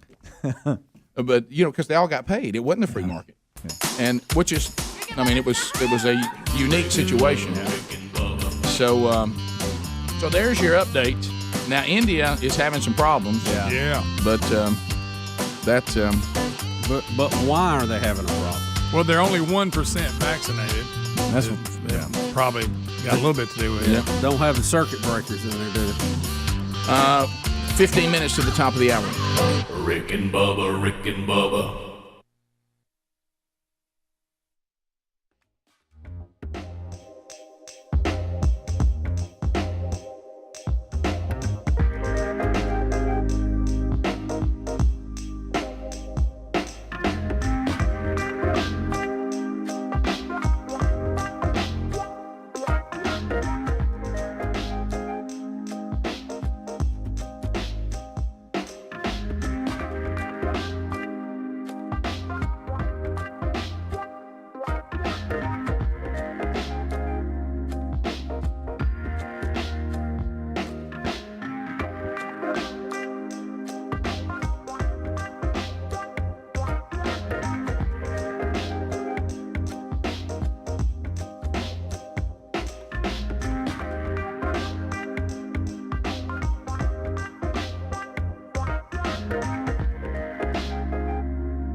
9 minutes to the top of the hour. Much to cover on the program today. Rick and Bubba here. Howdy. We'll meet back and play again for another week. O'Reilly Auto Parts upcoming events. Tonight, Helmsy headed off for the manchurch.com. First Baptist Troy. They doing their next man church as they're rolling through the curriculum, and Helmsy will be the speaker there tonight. You can go see him. Coming up this Friday night, back out on the road, Forged men's event at the Chattooga High School Gymnasium, Summerville, Georgia. This is they already have gone through at the host church all 40 weeks of the curriculum, but now they're reaching out. Other churches will be coming and implementing the men's discipleship strategy, and you're welcome to be there. It is a free ticket, but they do want to know you're coming, so check that. And then coming up, and I was corrected over the weekend, Bubba. Corrected over the weekend. On May the 2nd, be heading back for the second man church there at First Baptist Church, Colquitt, Georgia. Colquitt. I was told don't say it Colquitt. It's Colquitt, like you take a call. Mm-hmm. Colquitt, Georgia. Yep. And no one knows why Colquitt, Georgia is not in Colquitt County. No one knows that. Why? That's confusing, isn't it? But that's not the only place you have those problems. But I'll be there on May the 2nd. So we have a man church tonight. We have an event, a men's event on Friday night, and then another man church on Sunday. If you want to see the upcoming events, you just go to rickandbubba.com and thank O'Reilly Auto Parts for all your car care needs. Get guaranteed low prices and excellent customer service at O'Reilly Auto Parts. Better prices every day. And last night, Bubba, I was back within 2 to 3 miles of where this show began, right there on Rainbow Drive. How'd that feel? I was in Rainbow City last night at Rainbow City Presbyterian. Of course, that knew that I would be there long before I was ever there. Right. But anyway, well, we have some fun. It's all fun. We were cutting up, the pastor and I did that opening line, that great one. I said, we've been all over the road. I said, as a matter of fact, we've been so far out in the country, the Presbyterians, we've been handling snakes. and that got to be, we love the denominational humor. You got to. But anyway, might as well laugh. But we had a great time last night. They have started the curriculum, and we had our first man church there last night, and there's a lot of history, and I'm working on a story from last night. I think I can make it happen. Okay. I'm gonna have to be creative, and we'll get to that coming up. I'll tell Greg first in the break, see how he takes it. now, Bubba, I know we look out there on the horizon. Here it comes. We see out here on the horizon the date May 5th. Rick, I can see it here at the show. We call it the Monster in May. Yeah, right. I can see it, and that's this daunting celebrity Proam. That the guys have played in. Bubba has played in it, I think, every year, right? Just about it. We didn't have an injury one year he didn't play, or am I wrong on that? No, I know last year if we would have had it, he wasn't going to play. Now, he told me he wasn't playing this year. Right. I wasn't. That's it. And then, of course, caught up in it. The man who owns him, Gene Hallman. Gene Hallman has Bill Bubba Bussey in his pocket. That's right. He carries him around. Bubba can't say no to Gene. No, we're exactly 1 week from Gene walking in this studio. I'm talking about down to 1 week. Announcing who Bubba's going to play with, even though we know it's supergroup. And we start trying to put together a game plan for Bubba to be ready. Speedy said Bubba should do nothing. Yeah, just rest the back. You don't want to go out there with a tired back, and then because you don't swing enough. But looks like to me you've been out there. Looks playing. like you tried to do. The problem. Are you trying to have something? The term "arrested back" never really happens. Right, so that's if you think, I don't normally play golf, so. If you think taking 1 year off playing golf is bad, try 2 years. Mm-hmm. And you talking about a game that requires incredible skill. Yeah, you got to really work at it. It's a highly skilled game for sure. So I was going to try to get out and hit a little bit this weekend, and a friend of mine who's a member there where the tournament will actually be invited me to play around. And, so we got out and 18 big ones. Yeah, and Rick, I heard the words most feared by me on the golf course. Oh no, cart path only. No. Cart path only. Yeah, cart path, please. That means. Did you get one of them surfboards? Or it was too late? No, too late. It's a 50% chance that I won't have to walk very far because I'm usually on one side or the other. Yeah. So, if I'm on the side with a cart path, that's convenient. So you just hit it near the cart path. Well, I kind of aim for it, and that usually puts it out in the middle. So, no, we didn't get a complete round in. Darkness caught us, thank goodness. And but wow.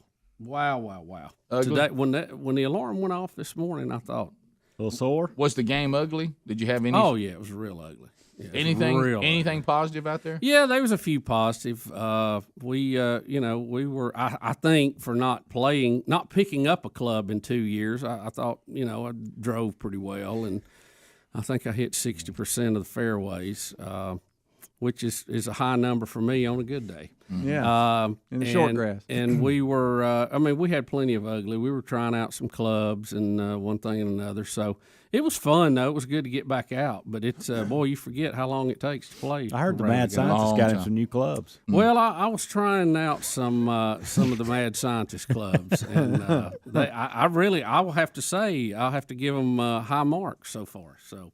We'll see how all that plays out, though. What clubs will you actually play with on May 5? Well, that's that'll depend how these hit, But what Helms is referring to, I was trying out the Cobra 1 length, which is the brainchild, I guess, the current incarnation from Bryson I can't even say his name now, Bryson DeChambeau. There you go. And he's kind of the mad scientist on the tour now. And but I enjoyed hitting the clubs. Now some of the golf purists will look at you, with their head tilted when you say you're trying these clubs out. But I was really impressed with it. Well, I got news for the golf purists. That wouldn't include us. Right. No, So no. we're looking for any gimmick that'll take anything out of that complicated golf swing. Now you said You remember one year I told you should play with a tennis racket.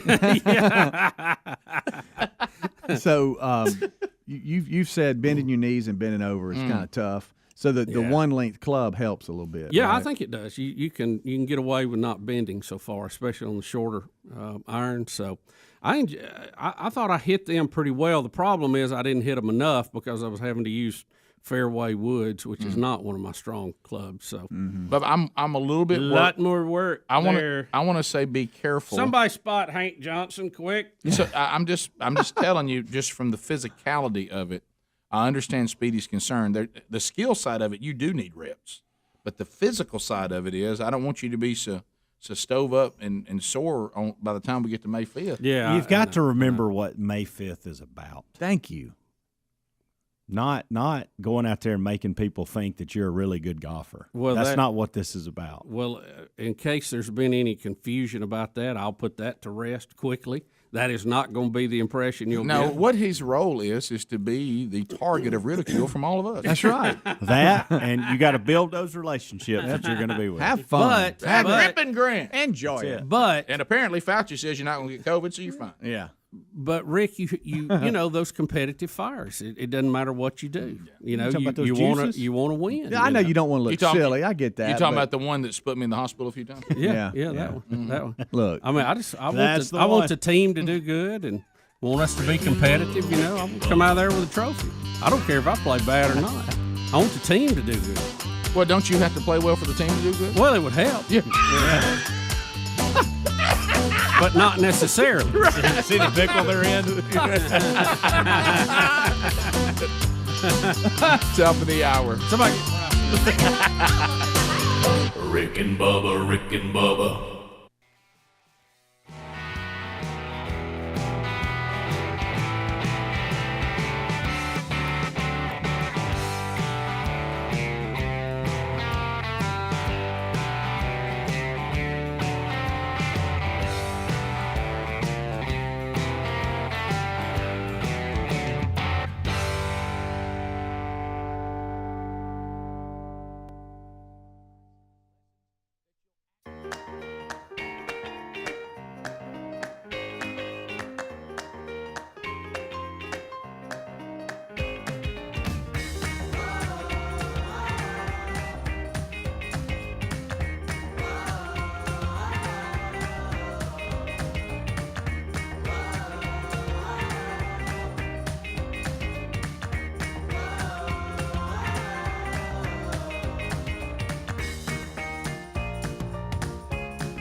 6 minutes past the hour of the Rick and Bubba Show.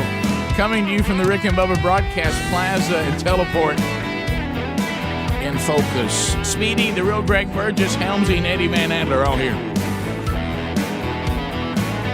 Welcome back for a brand new hour. Sitting there on mic number 2. That's his place for the last 27 years. Put your hands together for Bill Bubba Bussey. Hey, Bubba. Rick, glad to be here. Thank all of you for being part of the Rick and Bubba experience. So, Bubba, stories from the road. As a lot of you may or may not know, we kicked off this men's ministry discipleship strategy on May 1, 2020. That date sound familiar to you? We went to one church, kicked it off, and then everything was shut down. The pandemic roared. And so this year we have started kicking off those that wanted to kick off last year, combined with those that had planned to kick off this year. And then there's still a few that pushed all the way to 2022, and we'll get to them at some point. And then we're adding as churches begin to come on. So I told you last night, had the chance to go to Rainbow Presbyterian Church last night and kick off the manchurch.com strategy. We had a service, and then men were put into the 40-week curriculum. We have a second 40-week curriculum for those that did get through the 40 weeks in the first year, and there weren't very many churches that were able to do that, but some did, and we'll have that coming out here any day now. But so, you know, we're a ragtag team. Okay, I mean it's we're like a lot of places. There's not a lot of us, and there's a lot of work to do. You know, men's ministry, not the most profitable thing you'll ever see, which is why you have a hard time buying men's curriculum, because there's not much money in it. But, you know, we answered the call. We have day jobs. We're bivocational. We're trying to make it happen. So it takes a lot of people who want to help and who want to be part of the team. But God loved those people, because sometimes we drag them into our world, and they're not accustomed to the diversity of human beings that are out there. I saw something last night that slayed me, and I'm going to share it, as much of it as I can. Oh, boy. And then we go to break. I'll tell you a few lines I can't share. But anyway, so we have our little man church team, and so I was approached not too long ago about a new friend that I met, trying to do a little better down there at Godspeed, Andrew Varvutis. And Andrew is a big man. He's about 6'4", and he looks like an MMA guy, that kind of thing. Yeah. And he has a real passion for this, and he just wants to help. And so he said, anytime that you need some help with the resources table, I'm in. I'd like to go. I want to go as many times as I can, and we're all trying to balance our responsibility to our wives, and he still has children at home and is a foster parent and all that. So we have a rotation going where everybody gets some time down, and he was up for this one. He said, hey, I'm in. And I said, hey, that's great. So picture him. This is what you got to picture. He's at a table that has the 40-day devotionals. It has Sherry's book there. And sometimes, according, we have different setups. This is kind of our, this is real basic. You just have the 3 devotionals we have in Sherry's book and maybe a hat or 2 on the table. Mm-hmm. Okay. So normally how it works is, we'll go in, we'll do the service, and then men will file out, and if they feel like they want to pick up some of these personal resources to go along with what they're plugging into, or they come over and see whoever's there at the table. So I'm up there speaking. Now, this is called Man Church, which is for men's ministry. These are gatherings of men based off Exodus, 34:23 and Deuteronomy 16:16. When God told Moses 3 times a year, bring me the men. So we believe there's a time for men to come out into gatherings and get a high challenge and then go into the curriculum, the discipleship for the high equipping. That's our system. Well, I'm kind of scanning. You see the room kind of pretty good when you're up there speaking. Some places you can see it better than others. And this one, it was well lit and it was still daylight. So, I love churches that have these big windows where you can see outside. Sure. So I can see everybody really good. And this setup's really, really good. It's a good setup for speaking. As I'm coming down and I'm scanning, I notice in the middle of probably 130, 150 men is a woman. And I'm coming down and I'm like, and I see it, and it kind of jolts me for just a minute. Mm-hmm. And I start trying to see if I can connect her. Do we have a WB in the crowd? Right. A wife bringer? Yeah. And I had some women who were fans of the show talking about they were mad they couldn't go, and had one woman even bring a gift to Sherry, but says, "Hey, I'm leaving. I know I'm not supposed to be here. Will you take this to your wife?" Okay. And that's why we're eating. And so I don't. It's not some major ordeal, right. but I will. It did get my attention. Yeah. Okay. Because let's say the number was 125 men. There's 124 men in one woman. Okay. Mm-hmm. So I honestly don't think that much about it. Just thought it was interesting. I almost did my WB joke, but I didn't because I didn't notice her till we were kind of into the serious part now. Right. And I know there are some defiant women that say, "By golly, I'm going. You ain't keeping me out of there." Yeah. But I didn't. It's not a big deal. So we get outside after it's over, and I'm talking to the guys and praying with some guys, and they're telling me how it's going, and they're handing out the cards for everybody to plug into the curriculum. It's really going really quite well. The pastor's excited, and Scott, who's kind of the men's ministry guy, we're really feeling good about it. And people are rolling down the table. Some of them are grabbing some of the resources. That's great. And I'm signing some, shaking some hands, getting some pictures. And all of a sudden, I look up, and the only woman in the crowd has now stationed herself in front of Andrew and in front of the table. And, Greg, this little tidbit is the things you look for. Okay. I noticed pretty quick she's got a magnifying glass. Oh, boy. Oh. I did not see that coming. I'm talking about Sherlock Holmes. Wow. The old school big. She checking for fingerprints? A big boy. So she takes one of the How to Be a Man devotionals and she begins to scan it. Okay. With the magnifying glass. And I think to myself. My grandmother used to do that. Mm-hmm. Yeah, you don't see that every day. You don't, but it takes me pretty. I think to myself, I know I need to go get our man and help him. Yeah, but I got to see how this is going to go. Sure, yes, okay. You do. Now keep in mind, this is the type of individual that the wherewithal of I'm blocking the table never enters their mind. Sure. Okay. And I'm gonna block this table for. I'm shutting it down. I'm shutting the table down, and I'm engrossed in one Andrew Varvutis, and I am in a deep conversation with him. So it takes me a minute to realize, and I would get the confirmation later, that her game plan was, I can't find a man, so here's where you come to get one. Oh, Really? boy. And Rick, guess who she zeroed in on? And she zeroed in onto the, unfortunately for her, married Andrew Varvutis. Oh, boy, Rick. And My goodness. and so I start hearing this conversation. She really did focus in, too, with that magnifying glass. At one, she's getting a close look. At one point, he tries to divert her to, why don't you take maybe Sherry's book, to which she made very clear she had no interest in that. She wanted one of these man books, so she should look in here for the kind of man, and she figures there's some here tonight. She thought, I'm tired of all these sorry men. This is where you come and get one. Okay. You know what? I like give the her props. Not bad. The approach. Now, some of the details that she shared. On why she needed a man and she needed one soon. Rick. The difficulty of Stop. And got pretty graphic about that. Come on. Come on. And Andrew's face, I mean, he's losing all color. And you are not going to go in and save him. No, I ain't saving him. So here's Let him soak. So listen. I'm really enjoying this. Let him soak. Here's what you're going to love.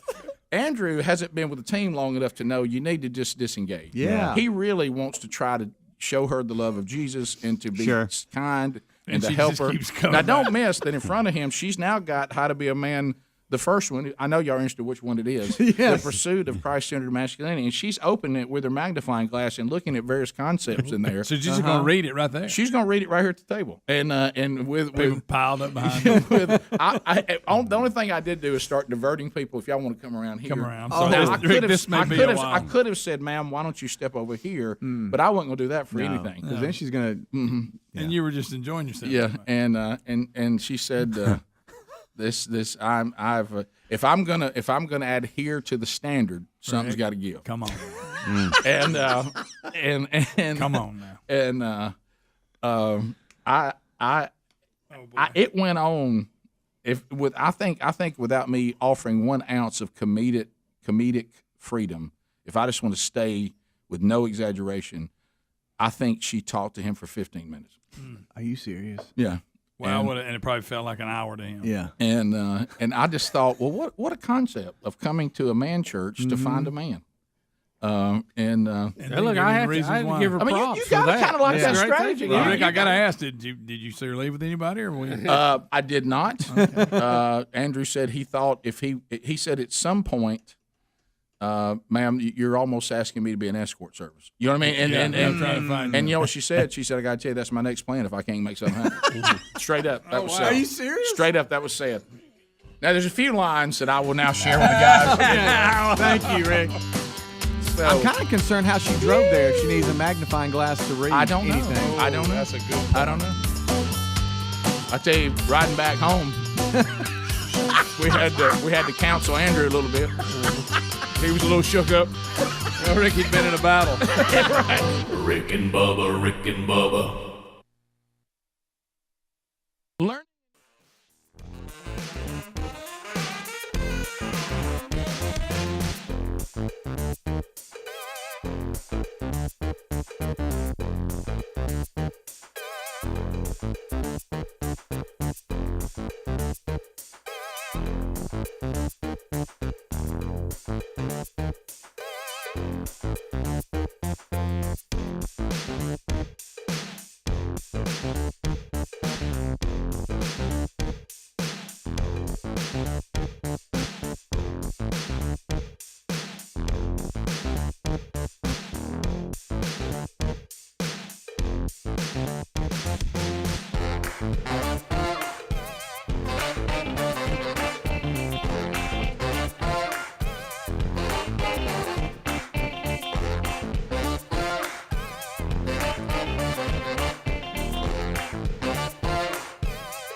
22 minutes now past the hour of the Rick and Bubba Show. Phone troll, your phone calls.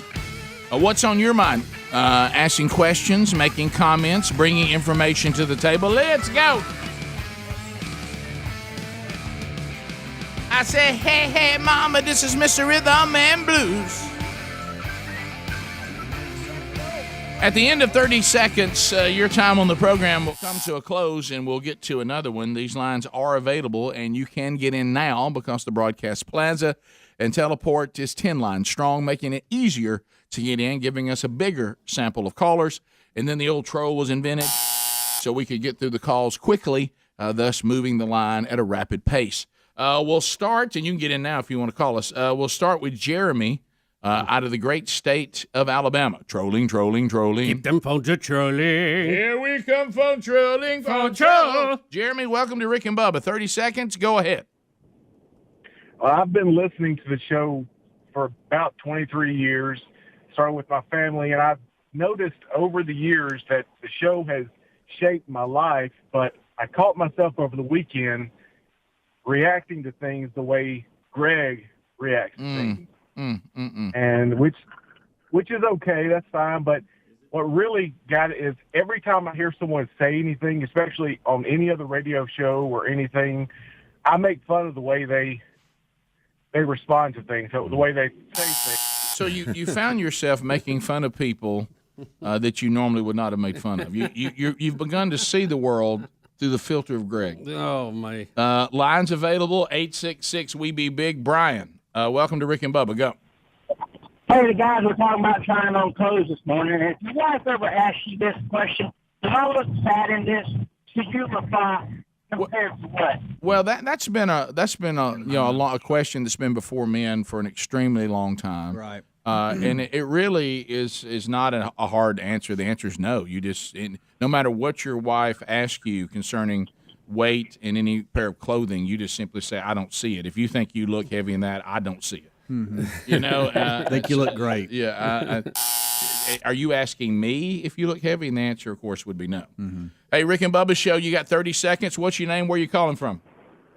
Hey, I'm Mark calling from Trustful. I was on my way home from call this morning. Thought I'd stop by Jack's in Trustful and get me a biscuit. And they're closed because they don't have any workers. Yeah. You know, I'm glad the federal government is sending money out every week to people because the economy is in such bad shape. Yet everywhere I look, for hire signs are out. Yeah. No, I'm glad you brought this up. This also was part of the travels last night. Mm-hmm. Everybody knows Bones. It's been working with the show on and off for years in various roles. Bones said that where he lived, there's a Jack's. And he said, and it has been like you could depend on it with solid money. And those of you around the country, Jack's is a fast food chain that I guess their footprint's mainly southern. I don't know that they're how far out they go. But you have whatever, you got different chains in different parts of the country that we don't have. But he said he said I went to grab a meal there. I was going to sit down because I knew I always could. He said they even let you come in during the height of the pandemic and sit down and eat. And he goes, and it was closed. And he said, and I looked, and the reason for closing, because I started thinking, is my little community having some outbreak of the pandemic? And he said they're closed because they don't have enough employees. See. And now here's a guy saying the one Trustful. There's several places and chains that you eat breakfast at. I've seen notices that they're not opening till 10 o'clock now. That normally would be open. They don't have when the sun comes up. Yeah. Mike, 30 seconds. Go ahead. Welcome to the show. Hey, monkey grass. Thanks for the call, buddy. What's on your mind? Hey, I was piggyback calling off that, thinking like Greg. I've been doing that a little bit myself, and I just wanted to ask him how his weekend was, and I'll hang up and not listen. There you go. Who would have thought Greg would have developed "How's your weekend" into something negative? Yeah, right. Yeah. Some people really do care. I've really had to kind of analyze what I've been doing over the last 13 years. I know. As I come in on a Monday. I know. I realize when we're in small talk about our weekends, he doesn't really care. He could not care less. No. Greg don't want to tell you what he's going to do this weekend, and he couldn't care less about recapping it. No, not at all. The whole thing's kind of a secret. Patrick, well, you know why? It's on the other side of the line. He did clearly tell us that. Yeah. Patrick. The wall. Yeah, the wall. It's Texas, over the go wall. ahead. Morning, guys. Hey. I have an idea how you can monetize the show better. Okay. Whatever the price is to hear the backside of those kind of stories, I will pay it. You name the price. We call it Rick and Bubba All Access. Behind the curtain. Unfiltered. I don't know if we want that or not. No. Yeah, look, trust me, you're better off without few of the comments that got a little more descriptive. Yeah, you're fine. And don't ever forget where it was happening inside the church. Was she Please don't lose was she sight. a loud talker? No. No. Hard Okay. to hear. Okay. Which was a struggle for me. But I tell you one thing: as soon as the door shut on the truck, I said, "No one say one thing until Andrew recaps the entire conversation." and I said, "And don't you leave anything out."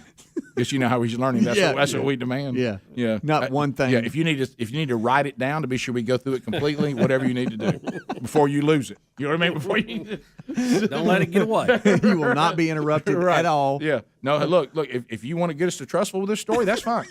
You know what I mean? We don't have anybody got anything else before we get started. Let's get that out of the way. DD in Alabama. DD, go ahead. 30 seconds. Okay. These people are refusing to work because they don't have help. If they're collecting state unemployment, if these owners will report them to the state, I hear that the state will cancel that and they'll have to go back to work. This gravy train can't last forever. Yeah, I don't think if it's federal, I don't think the state can stop you getting a federal check, can it? Rick, this is the way this is being done too. It's not normal unemployment. It's not. I mean, this is a special deal Congress passed. It's not the normal thing. I don't have any idea. Who knows? This is just money that was given to you by the federal government because they think you had a tough time. Mm-hmm. I mean, it's not. This is not unemployment. It's not any of that. It doesn't fall under the normal. Now it's causing unemployment, right? Because nobody wants to go work. Right. It's and you know what a plan. The progressives they never see that through to the other side. Or do they? Yeah, well, that's true.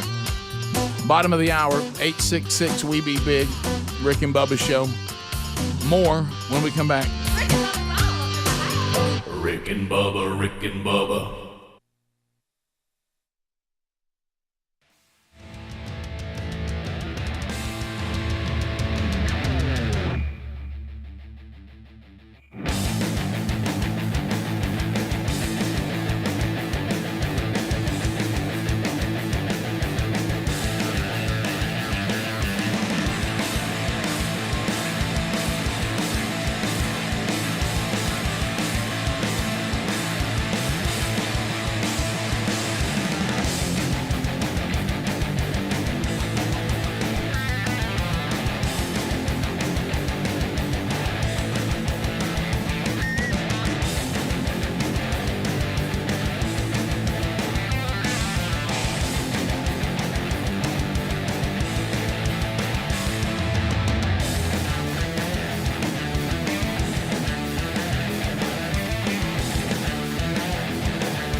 35 minutes past the hour.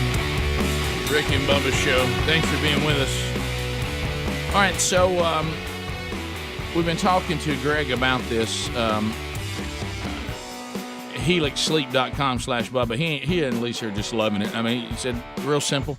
You just go to helixsleep.com/Bubba, and really they're customizing a mattress for you.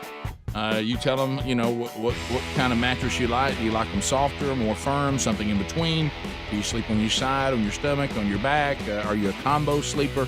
And they take the mattress and they customize it to the way that you sleep, and then they ship it to you. And you got 100 days to use it to find out if you love it or not. As a matter of fact, the Helix mattress was voted the best overall mattress by GQ and Wired Magazine. It's a 2-minute online quiz to match your body type and sleep preferences to the perfect mattress just for you. If you'd like to get the same mattress that Greg and his wife are loving, go to helixsleep.com/Bubba, and we'll save you $200 on your mattress. Plus, there'll be a 10-year warranty that comes with it, and I told you about the 100-day free trial.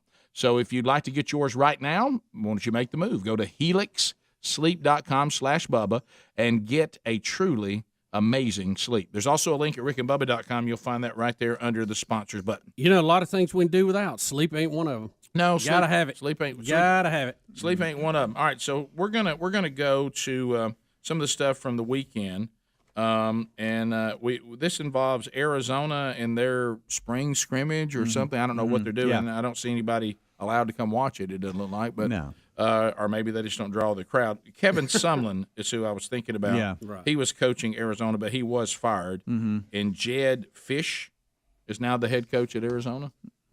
I don't know who that is. Let me tell you a story about a man named Jed. And one day he was coaching out west. They gave him the gig at Arizona, and we hope he does his best. Yeah, he was previously football. That is. He was the quarterbacks coach for the New England Patriots. Okay, and he was also an assistant coordinator and so once Tom Brady left, he said, "I got to coach him." I'm out. Yeah, I don't think I can handle Cam testing. I've seen Cam throwing here like, wait a minute. Why does he throw off his back foot? How long has he been playing? Yeah. All right, so let's talk. But this is great. Yeah, Gronkowski played at Arizona, and he has now broken a Guinness Book of World Records. Right. Something catching a ball out of a helicopter. Is it the highest or longest catch? It's the highest altitude catch that ever had been done in the world. It was over 600 feet in the air. A helicopter hovered over and dropped a football, and he tried to catch it. So they take it up and throw it out of a helicopter. Now, he missed the first two, but got the third one and now holds the record for the highest altitude football catch in history. Right, and so Adler has the video, and Coach Fish will be talking to the team. They bring Gronkowski out, and then they attempt it. We got one of our top alumni, that's ever played here. We've already introduced Coach Brewski to the group. Get it up for Coach Brewski. And now we got four-time Super Bowl winner, 5-time Pro Bowl, Proam Gronkowski. Coach, what's up, baby? What up, Coach? Hey, listen up now. He's not just in pads for no reason. He's in pads because we're going to have one more final catch here at Arizona Stadium. What we're going to do is we're going to make it a Guinness Book of World Record catch. We're going to have the highest altitude catch that's ever been done in the world. 600 feet in the air. We're going to have a helicopter drop a ball straight down, and we're going to set a Guinness Book of World Record right here in front of all of you guys. Let's go, baby. Let's go. Oh! Look at the helicopter. Oh, man. Wow. You guys think I got this? Oh, Look at that view. I'm ready. If you want to give it a shot, we're at 640 feet, actually. All right, I'm ready. There we go. All right, let it rip. There you go. Look at that thing spin. Perfect. He's right under it. Now,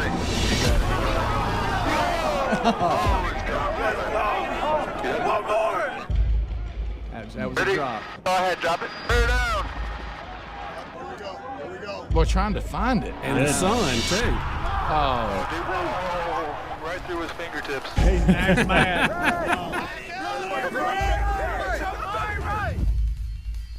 And here it is. Last one. That ball is moving.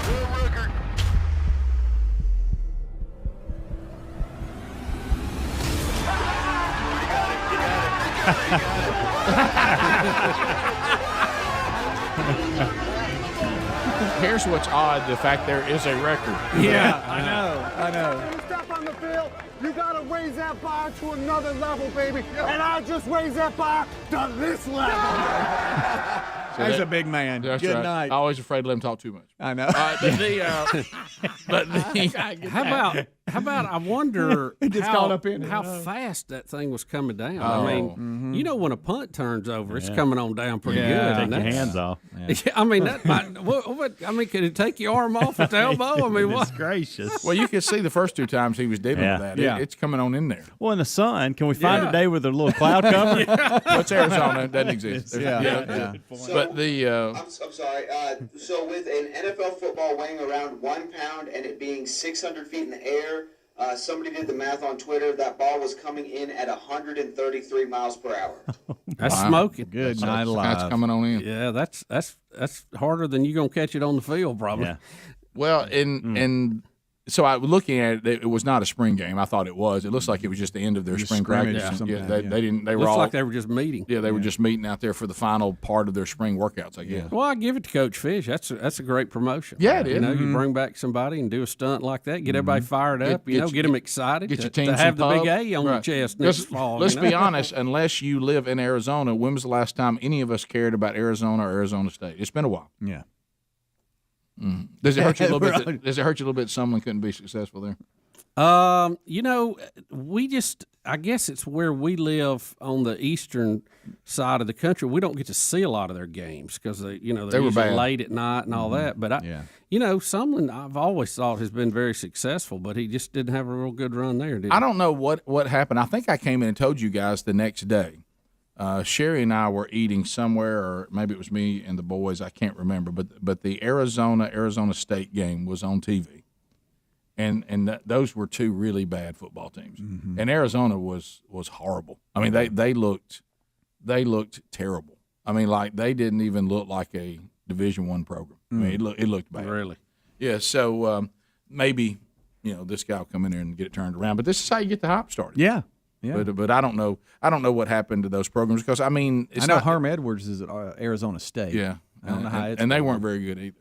But watching it, I mean, they beat Arizona that night because Arizona is one of the worst football teams I've ever seen. But I mean, in the last. But I think it's wise to bring in people who are high-profile alumni. Yeah. I think that's always good to motivate. No, of course, yeah. Because you've got some guy standing there that's on the team, and I mean he's obviously good at some level to play Division I.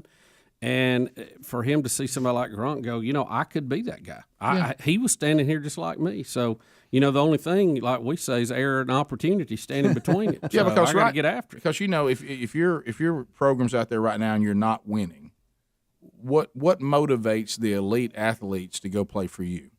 They got to see something going on, some kind of energy, some kind of something, or you try to find all those passed over guys, make them angry.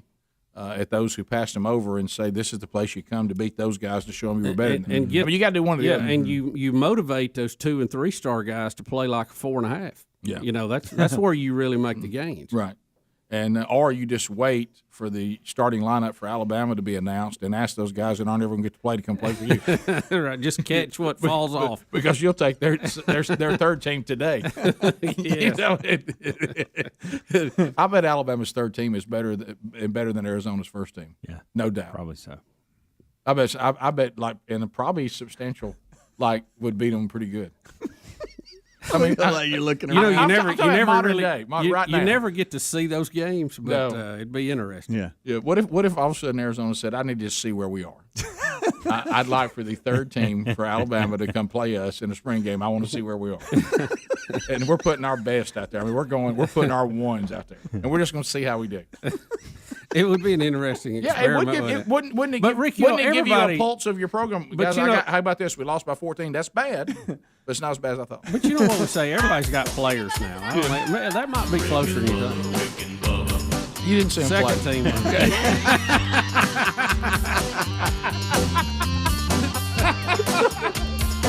they were pretty. They look bad. Yeah.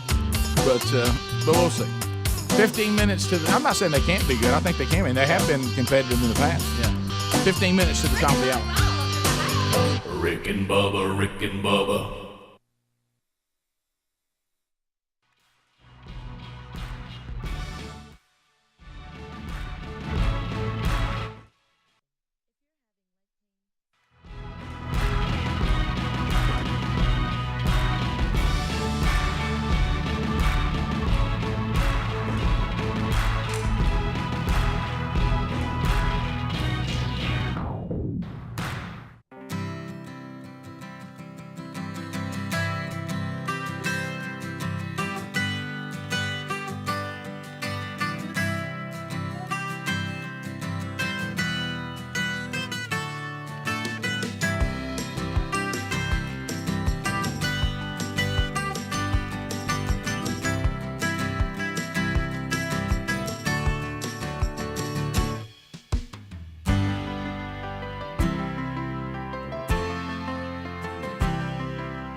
Chuck has done it again. 10 minutes to the top of the hour. Charles Barkley update.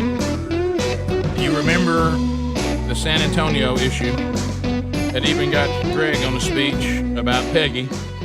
And this happened in 2012 when he criticized the physical appearance of women in San Antonio, Texas, talking about the Spurs, when Charles referred to them as some big old women down there, said it was a gold mine for Weight Watchers.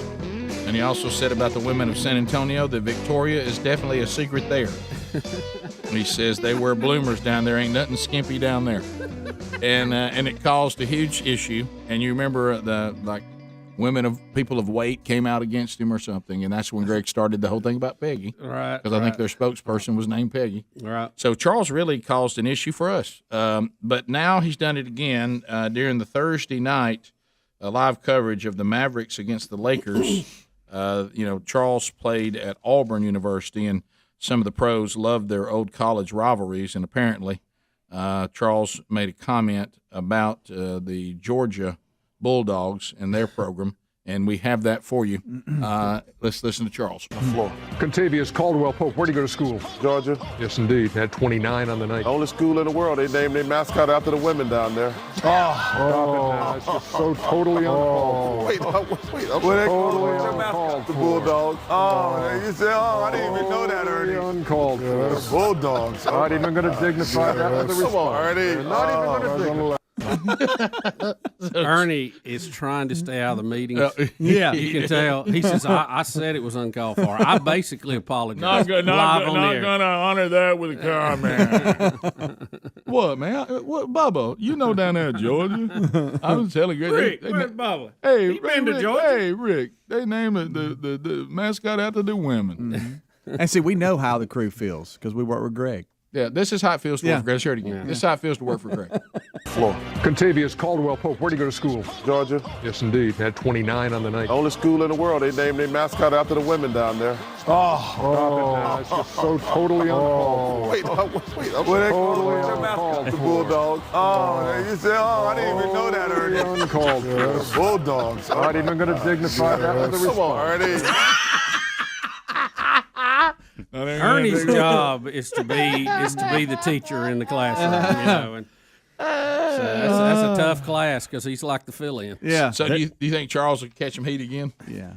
But Charles loves it, or he wouldn't say He doesn't care. There is a documentary out If you there, think guys. Charles Barkley cares about that. Look, that was funny. It was funny. And there's a documentary out there called The Inside Story, and it's all about this show, the behind the scenes. I saw the one on Barkley, yeah. Well, and it takes them all individual, how they ended up starting the show, and the fact it blew up much bigger than they thought it would. Exactly. It takes it basically from Ernie all the way to Shaq and everything in between.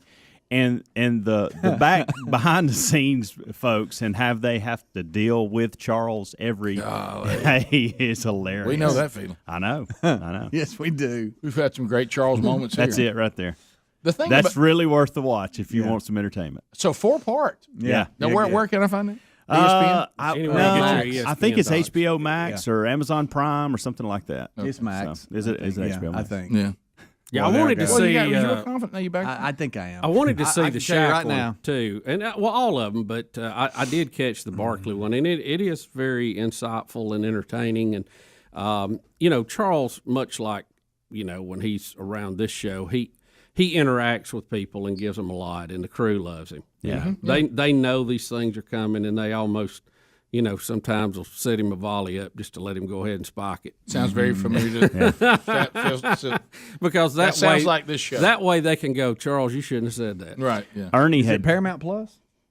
Ernie had done a I couple don't of know. shows, and he was thinking about going back and playing. Right. And the guy said, one guy stopped him in the hall that was also, I don't remember his name. He was one of the main guys there, and he said, Ernie, you what are you doing? And then Kenny was another one. Kenny was the one going to play, and he said, Kenny, you are really good at this. You shouldn't be thinking about going and playing basketball. You've got a huge career ahead of yourself. And he was like, man, I don't know about that. And then, of course, when Charles came on, they knew. But then they had to Charles is just Charles. But when Shaq came on, Shaq was trying to be someone he was not.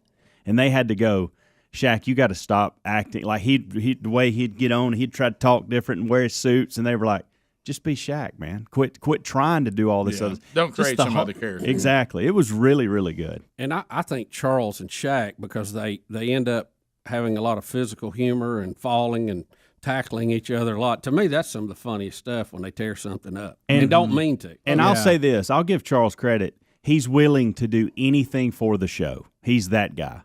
He will, and that's the thing. He's willing to put himself out there and get made fun of and all these things. He don't care. And it's really entertaining to watch. I have not given their show enough because I don't follow the NBA. Right. Yeah. But after watching this documentary, I'm like, I don't care if I like the NBA or not. I'm going to start watching their show. This is good. I'd love to watch the documentary. Well, I think that's what makes it so good. It kind of transcends the actual basketball games. It's its own entertainment product now, And TNT is offering this docuseries up, but I saw it on a streaming service. I think HBO Max is where we saw it. Okay. Because we have the AT&T cable and internet, which offers HBO Max for free. We're not going to pay for it. No, I Us knew that. frugal No, folks over here. Right. And I think that's where we saw it. Okay. All right, so Slade's upset. Oh, no. Oh, Slade. Slade, what's going on, buddy? Hey, guys, actually, I'm not. I'm a diehard Georgia Bulldog fan. Back in the days when we'd say go Dogs and take the Falcons with you. I mean, way back when. Okay. But I thought it was hilarious. I thought it was absolutely hilarious, Charles Barkley's one of my favorite people on TV. I don't care for NBA basketball, but I watched that show just because of Charles Barkley, like Hemsey was saying. I thought it was hilarious. There's nothing better than good old trash talk between Georgia and Auburn. I mean, it's just, I love it.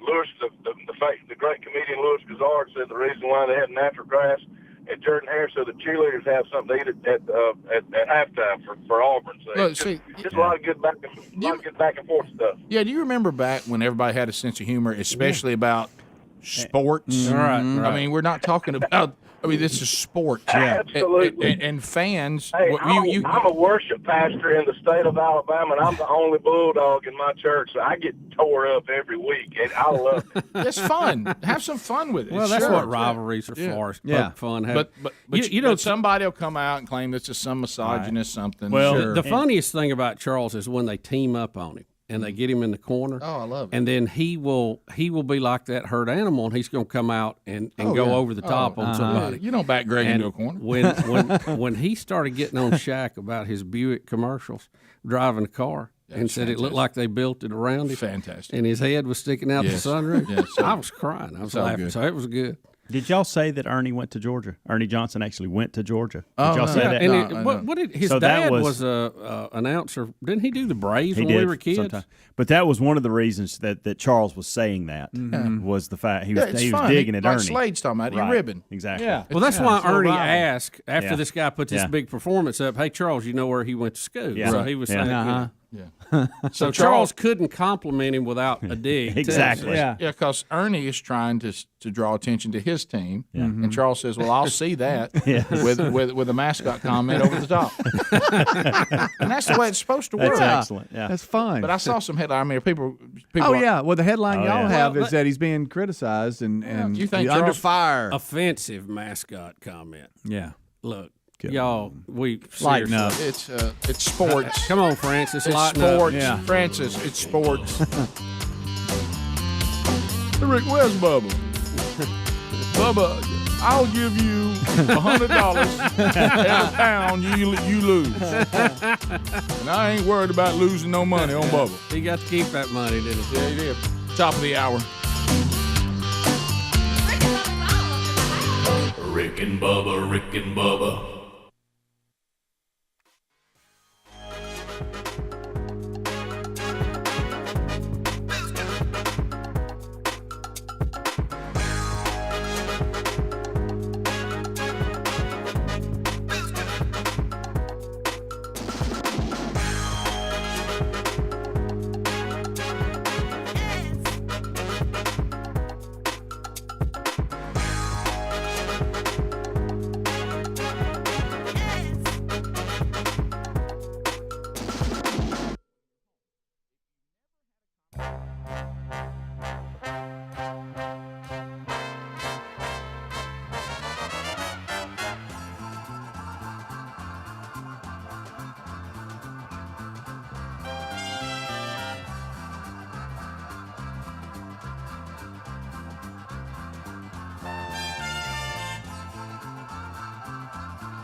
6 minutes past.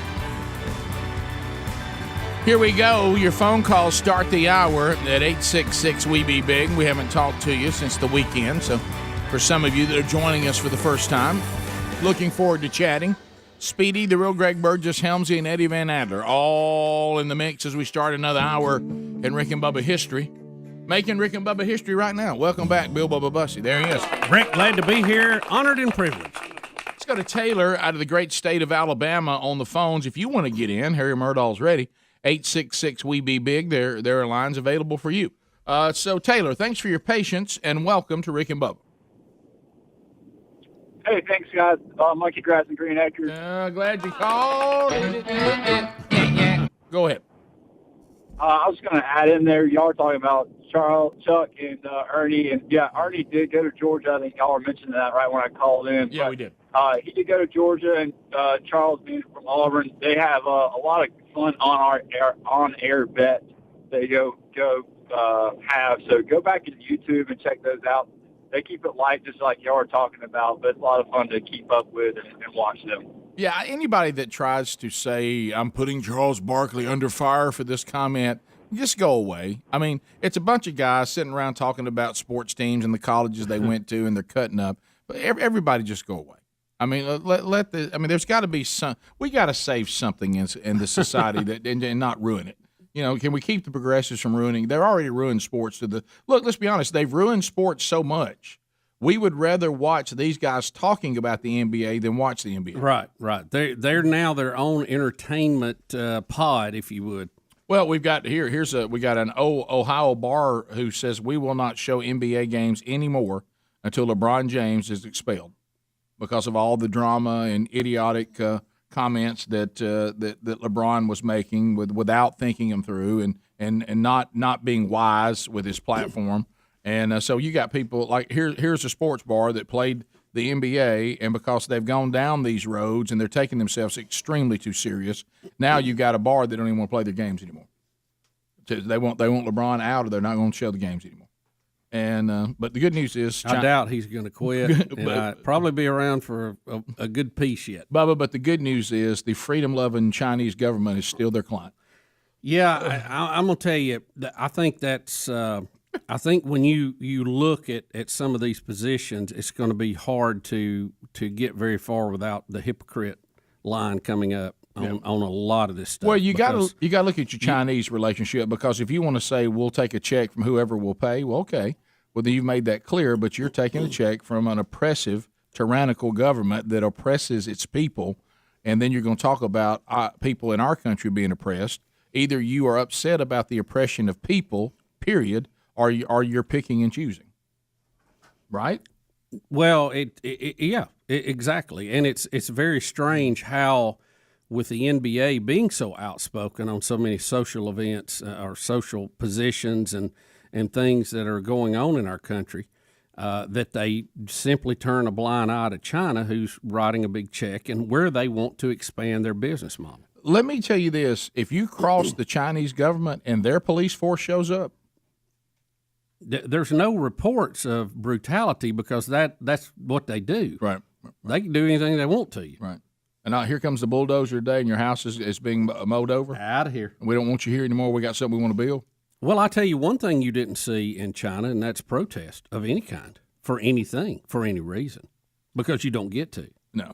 Preston in Birmingham, 104.7 WZZK. Preston, go ahead. Hi, yeah, y'all are on the subject of Charles Barkley. I was born and raised in Leeds, Alabama. If you know anything about Charles, that's where his mom lives. He's always there. So I run into him all the time, right? And I believe on the court, I called him a crybaby to his face, sitting at a bar, and called him a crybaby because of the way he plays. And we actually had a long conversation. But he's a good dude. Honestly, he's done a lot for the community. And a lot of people want to crack on him, but knowing him personally, he really is a good man. I mean, deep down, he's got a good heart. Yeah, we live in Birmingham, so we see Charles a lot too. Leeds is just on the outskirts of Birmingham. For those who don't know, that's where he played high school, and I see Charles all over the place. I mean, and the thing about Charles, he kind of has the Bruce Springsteen attitude about his celebrity, Charles doesn't come into the barbecue restaurant with the entourage or anything. He just walks in and stands in the line, and you're like, my goodness, there's Charles Barkley, and he's looking at the menu. I mean, standing there right beside you, he'll talk to you, and because he does that, he really is able to kind of live his life pretty. What's on that chopped salad? Hey man, are you going? What are you going to get? And that literally happened. I walked in, and he was like, I'm like standing in the line, and he's like, hey, where's Bubba? I can't believe Bubba's not here because we're about to eat.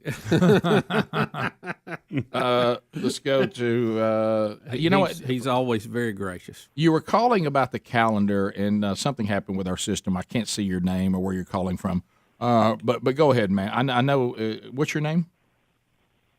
Calendar call? Yes, Sandy from Tennessee. Hey, Sandy. Hey, Sandy from Tennessee. Go ahead. Yes, I was calling to see. Do you have any ideas yet on your calendar? Well, the calendar comment was just somebody thinking out of the box, and we just reminded the caller. We did that. Yeah, we reminded the caller I think it would be awesome.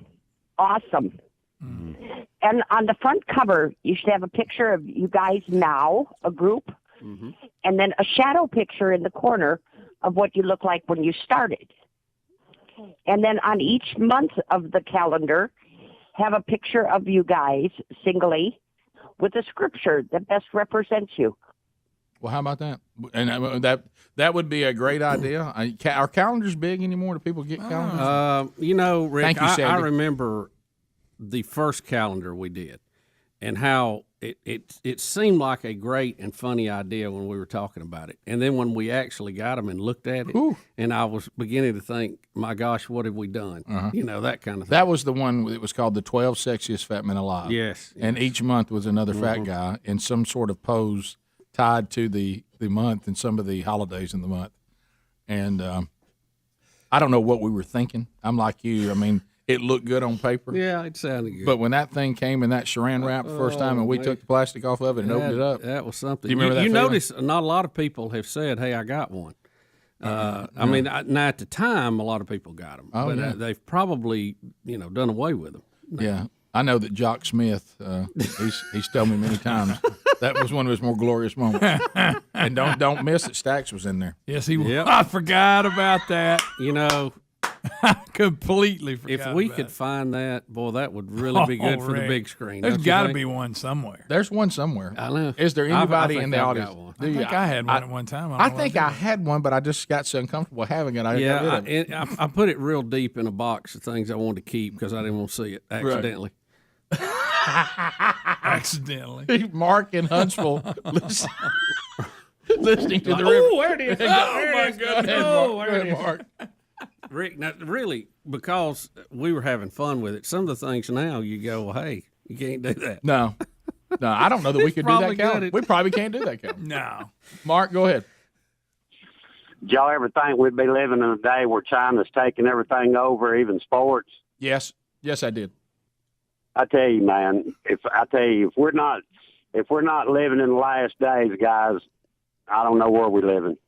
Well, 2,000 years closer, that's for sure. Yep. We can say that for a fact. No doubt. All right.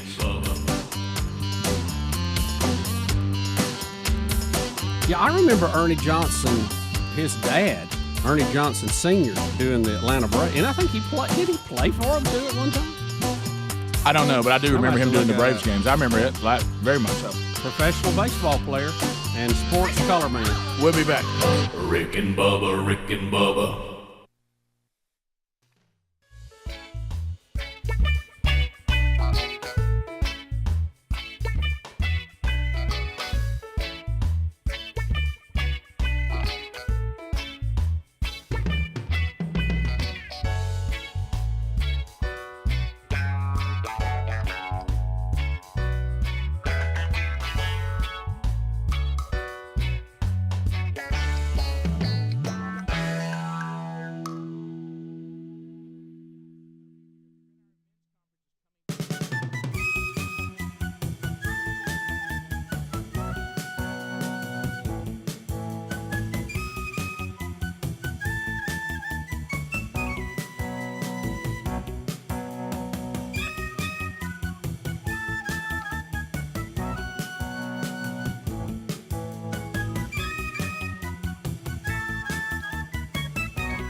21 minutes past the hour. The Rick and Bubba Show. 866-WE-BE-BIG is our number. You know, I was just thinking in my mind, the world of podcasts and all the various podcasts. Hopefully you enjoyed Rick and Bubba University, the podcast this past weekend with Tom Glavine. Can you imagine a podcast that was done with Charles Barkley and Greg Burgess? They did. Picture them doing a podcast together, and all they did is riff on people for 45 minutes. Well, that would be... we can start with San Antonio. And just work one after another. Charles, the time, first time I met him, and you said, this is my brother. And I said, well, don't hold that against me. He goes, it could be worse. You could be twins. I thought that's a good one. He's got many, a bunch of them. Update you on a few things. Fix Mama's Mouth. The cutoff is Wednesday. So if you have not got those your mom's information in that we need for her to be considered for this $15,000 dental makeover from Dr. Dudney, get that in by the 28th. Also out on the road tonight, down around the I-92 and 1077 area, Troy, Alabama. Helmsy speaking tonight at Man Church there at First Baptist Church, Troy, as they continue the men's discipleship strategy in their second Man Church, and they're rolling through the curriculum. Friday night, Chattooga High School Gymnasium, Summerville, Georgia. The ticket is free, but they do want you to reserve the ticket. And man, boy, I was looking at this. They've got some great door prizes they're going to be giving away as well. And we'll be there, and they've just completed the whole 40-week curriculum, the host church, but they want to introduce what we're doing to churches there in the area and have others plug in. So that's coming up this Friday night. Again, that is free, but they just want to know that you're coming. So we've got a link there at upcoming events where you can reserve your free ticket. And then on Sunday, we'll be in Colquitt, Georgia, and we'll be there as they are continuing to roll through the men's discipleship strategy. This is their second Man Church, and you can find how you can attend that by going to upcoming events as well. All that's going on this week. And don't forget Thursday, Kevin Derryberry Ministries are doing their annual golf tournament. We'll be there at Timberline. That's down south of Birmingham, and be there for the lunch and hanging out, those of us that can get there. And for those of you that come in for that every year, looking forward to seeing you. Bubba, I know that the Oscars were last night. I'm sure you made that appointment television. Missed it, Rick. Yeah, I missed it. I too had zero interest in it. Their audience is dwindling. Yeah, I started to say not too many other people cared either. Yeah, and one of the reasons why we probably, anybody even heard of the movie Nomadland? No. Now, granted, we haven't been going to movies from the COVID, but that in the past it hadn't mattered. Lately, I never know any of the movies that are nominated. But Rick, most of the time, the movies that win are not movies you go to see at the theater. Right. Yeah, very rare. That's a good point. Yeah, I mean, there's never been an Avenger movie win anything. If they would have released Top Gun 2 this year, it would have had it. And so, are we ever going to see that movie ever? They've moved it to November, Bubba. Ever? For some reason, everybody was shocked because you could tell. I watched the highlights a minute ago. The goal was diversity. That was the goal. Now, we've actually said on the show the controversial statement, you can go for excellence and you'll still have diversity. Saying that we have to make diversity happen, to me is one of the most offensive things you could say to anybody.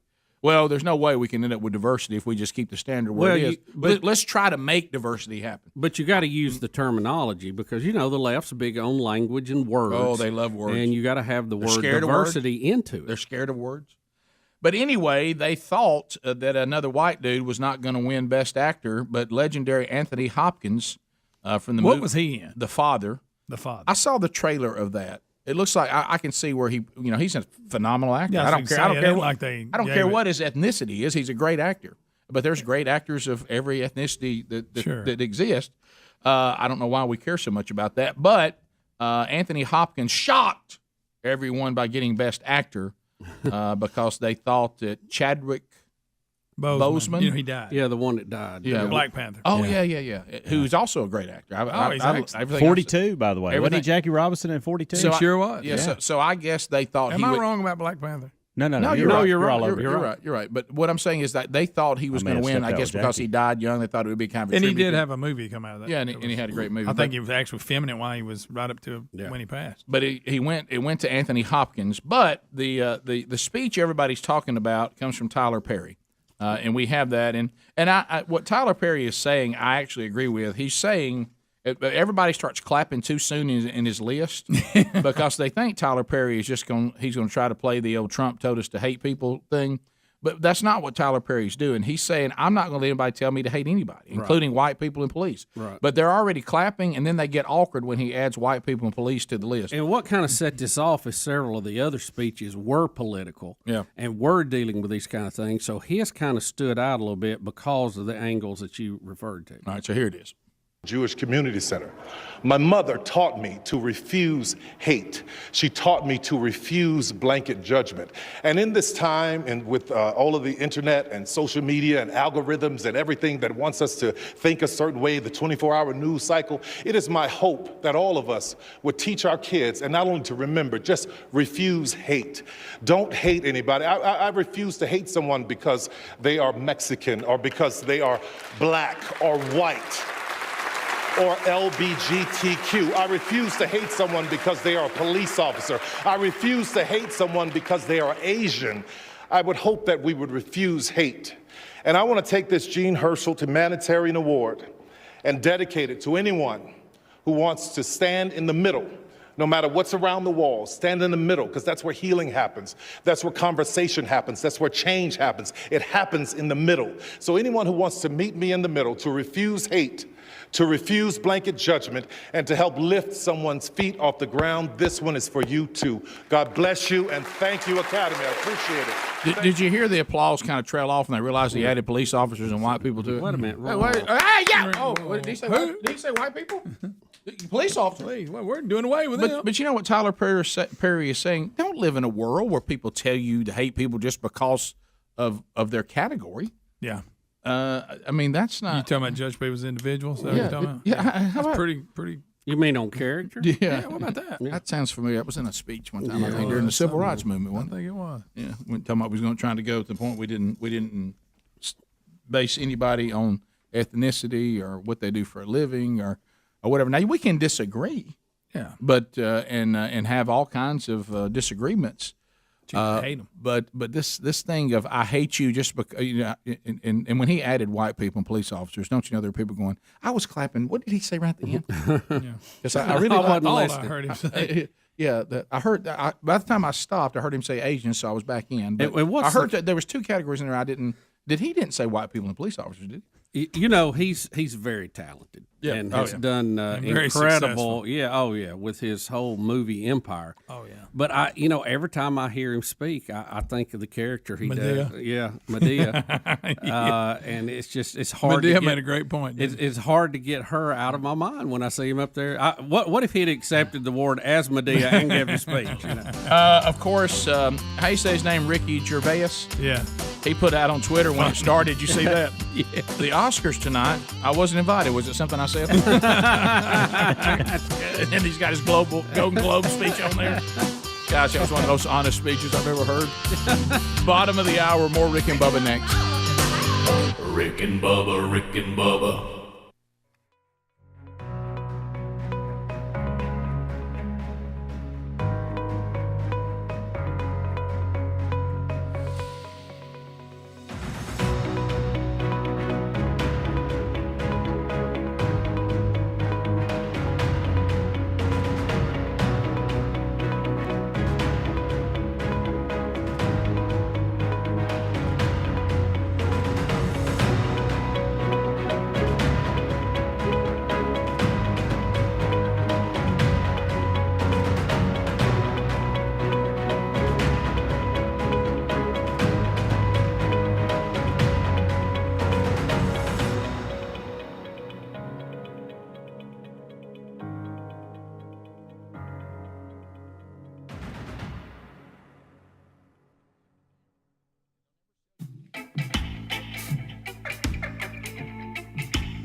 35 minutes past the hour.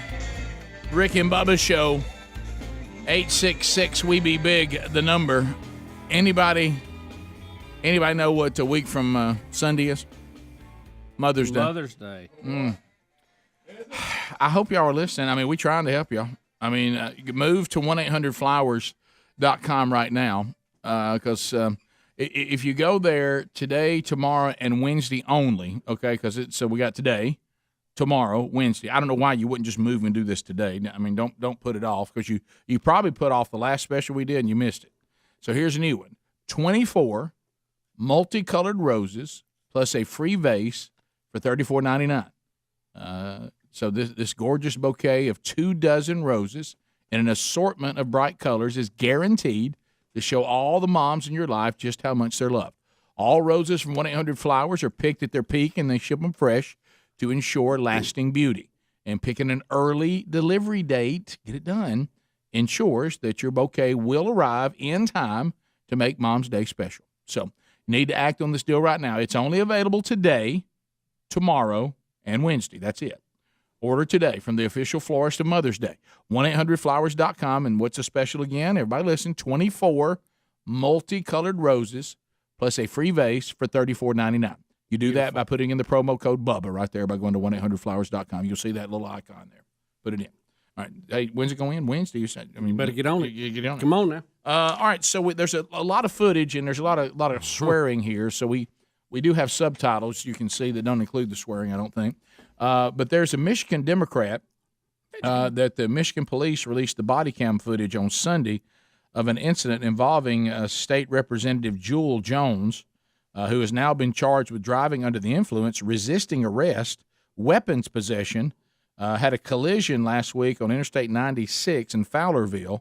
And the video shows police tackle him. He's being combative. You see them trying to arrest him here. And he's being combative, and there they are taking him down out there on the side of the road. We're not going to be able to let you hear the audio because he starts using a lot of language here. But he's threatening to call the governor, Gretchen Whitmer, the Queen of Michigan, and you can hear him reminding the officers that he had oversight of their budget, and if they attempt to put handcuffs on him, he's saying that when he calls Gretchen, and I'm going to give you all's badge numbers and everything. Now, the problem here for Jewel that he's not thinking about is that he's under the influence of something, and he's crashed his car. So, probably with these kind of statements, these are the statements you made when you've been arrested or pulled over for not doing anything wrong. When you're under the influence and you've crashed your car, being belligerent and claiming you're going to make all these calls and call the governor on them, and you oversee their budget. That's going to not be good things also in your case, that you threaten to use your position to punish police because they had to deal with you because you're driving under the influence. Yeah, you wouldn't think so, Rick. You wouldn't think so in a normal world. But remember, we're in the crazy world right now. Yeah. Who knows? So here's where he starts telling them basically, how dare they pull over. But keep in mind, this is how the progressives see themselves. Ruling class. Is that they're the ruling class and the government, and if you're in a government position, you can do whatever you want to do, and you can and you live one way and everybody else lives another. And you see the police, they're trying to be calm with him, and he just won't stop. So now they go to cuff him, and he starts resisting, so down he goes. And just for those of you that are wanting to keep score, because I know this is important now, it is one black cop, one white cop. Right, and the black cop is the one who ultimately gets him down on the ground. I know we have to report all these things. Right, Now. And the black cop is considerably larger. He's a big man. Mm-hmm. And they're repeating, please stop resisting, please stop resisting. And he's like, I want to sit up, I want to get up. And they're like, well, we're going to cuff you because you're trying to get away. We're going to detain you here, and then we can talk. But please stop resisting arrest. Please stop. And he just won't stop. And then he says a lot of what you just we just talked about. I wonder. And of course, he was, to your point, it looked like he had been intoxicated, and rumors are that he had a loaded pistol in the cup holder.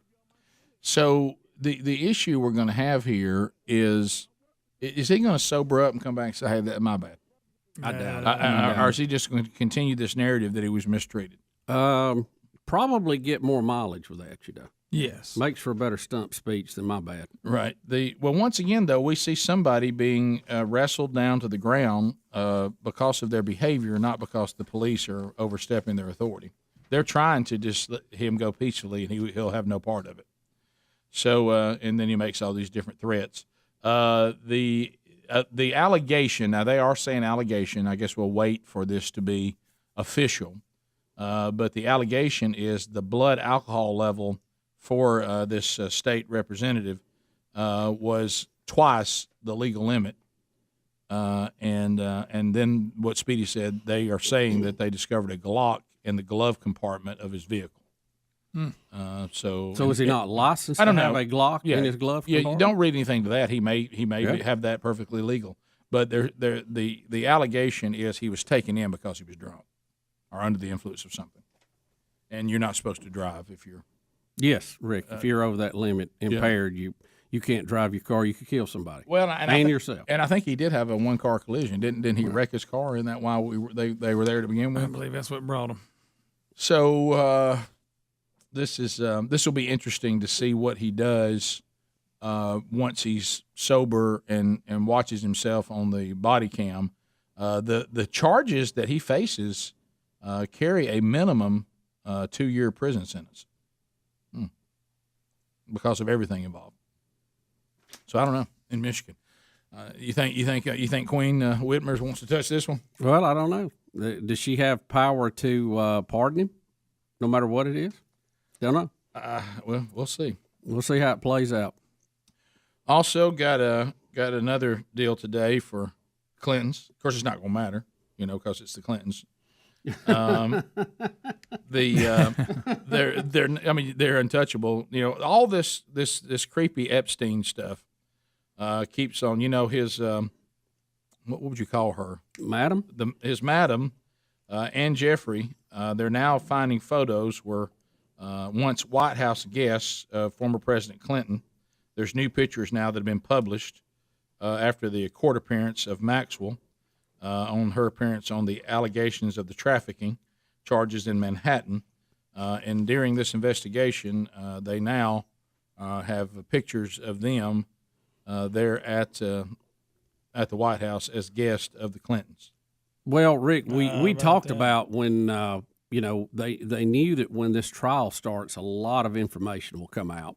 And we were talking all along when she was first picked up and charged that there's probably a lot of people, not only here in the U.S., but all over the globe, that really would not like to see her go to trial.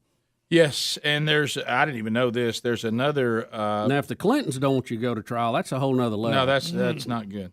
That's, you might have an accident at that point. Clinton has maintained he was unaware of any of their misconduct that was going on in their lives. He was unaware of that. Sure, you probably wouldn't pick up on that. Going how many times to go down to? Well, he said he's never been to the island, but everybody keeps saying, "No, I was there with you. You were there." Your name's on the flight log, and your name's on the flight log. So you lied about that. So you may be lying about all of it. Also, there's a report he had a private dinner with Maxwell in 2014, long after Epstein had been convicted on the child sex abuse charges. What you think? Maybe to help prevent damage control? Well, or look at damage control. One book goes further. Of course, it was released last year. There's been no mention of it because that means the media would have to cover it. Right. It claims that Billy C. was his old self when it came to Maxwell, that he had an interest in her beyond what she had going on with Epstein. Well, it's just too easy. I mean, let's start to do Bill Clinton voice. Yeah. Well, I'm going to do that. That's just too easy. Well, let's just deal with what we know. Yeah. Okay, let's deal with what we know. We know that Bill Clinton went to the island. That's not up for debate. All right. Okay. Right. We know that these new photos show that Epstein and Maxwell were guests of the Clintons at the White House. That is we correct. Know. Yep. We know that Bill Clinton had dinner with Maxwell in 2014. We know that. So that's all. This other thing, this other claim in the book, I'll leave that alone. Let's just go. We know Bill Clinton, had affairs with younger women. We know that. Mm-hmm. We do know that. And, we also know that Prince Andrew wished this would all stop. Right. Yeah. Okay. Right. And Donald Trump, doesn't come off real well, but it's he's in a few pictures too. Yeah, he's there too, and that's some of the made a statement. Sure. Yeah. Oh, yeah.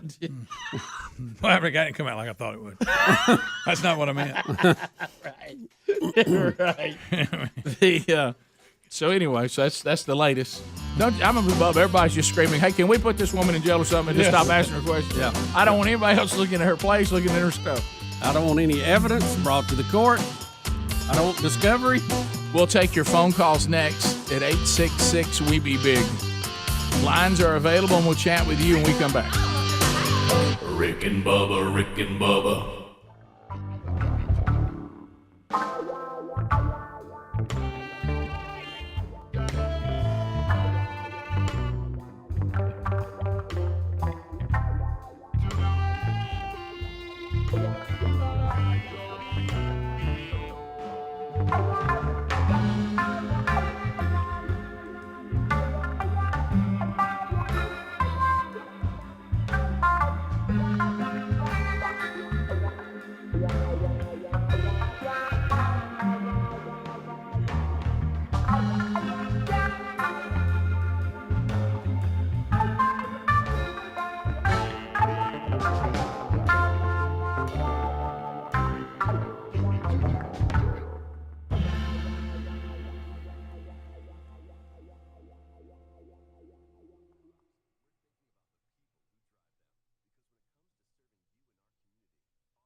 10 minutes to the top. 866 We Be Big is the number. 30 seconds a pop. Largest number of people, shortest amount of time.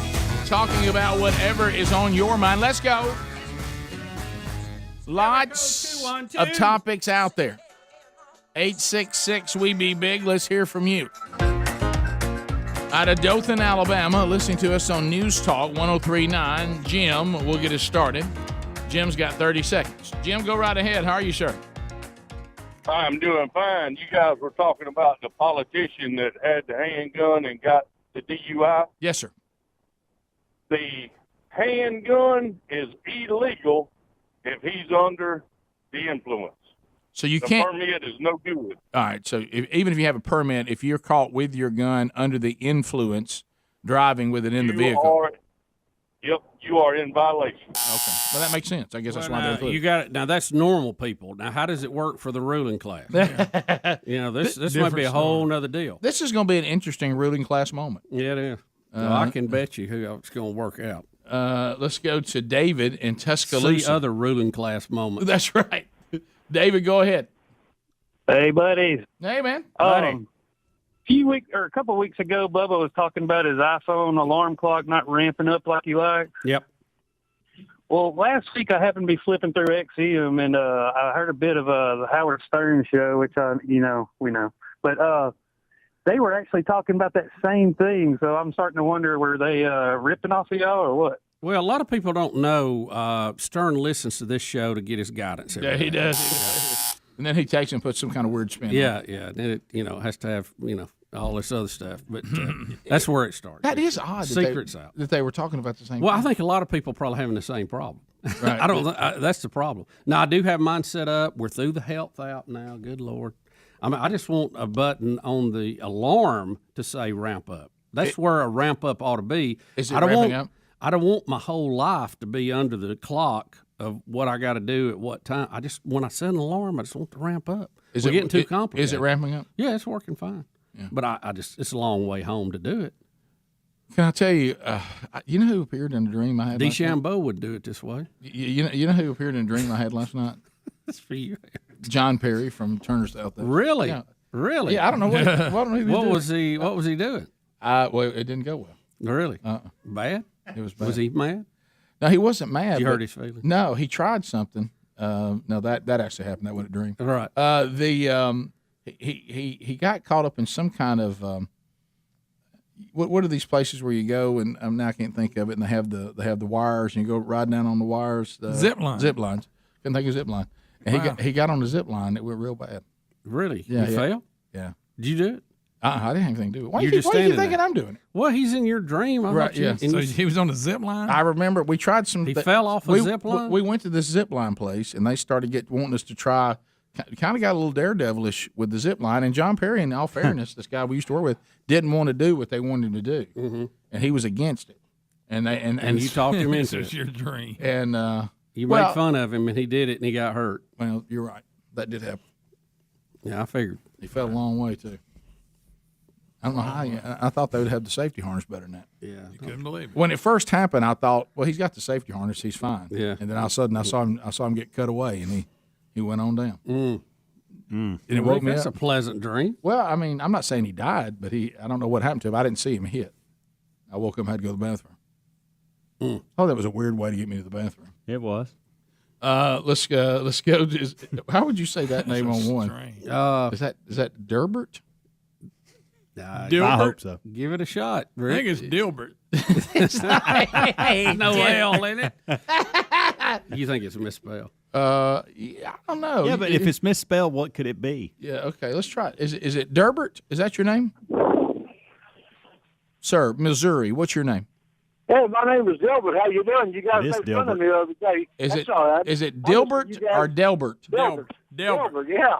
Delbert. Delbert. D-L-B-R-T. Everybody needs a Delbert, okay? Yeah, they do. Yeah. I've met a few. All of them good people. Listen, I listen to you guys in the morning, just get motivated. You guys really stir me up. I want you guys to know that. So wait a minute. We're your motivation every day. We get you ready and fired up, ready to go. Yeah, you get me fired up every morning. Every morning I listen to you. You guys really get me fired up. Is it the tempo of the show? Is it just our fiery energy? What is it? Because you guys are Republicans and I'm a Democrat. Well, You sure you didn't make Dilbert? that wasn't the kind of fired up I thought it was. Jeff in Pleasant Valley. Jeff, welcome to Rick and Bubba. Go ahead. Greg. Man, guys, how's it going? Let me tell you something. Gregville is looking good. There's about 30 Mexicans up on his roof. They're getting it. Gregville. They are getting everything tore off. Of course, we'd have been done an hour ago, but we still keep trying to find all these dang beer cans that are sitting up here on the floor. Okay, Jeff. Watch out. So Hey, Jeff, hey, you're look, it gets better. re-roofing Greg's house. I Yes, take it. yes. Well, now, hey, look, it gets better because apparently Speedy's been up here with him because we found his wallet and his pack of cigarettes. Well, he's just full of. Jeff sent me a full of picture. They're jokes. getting after it. I saw that. They're getting after it.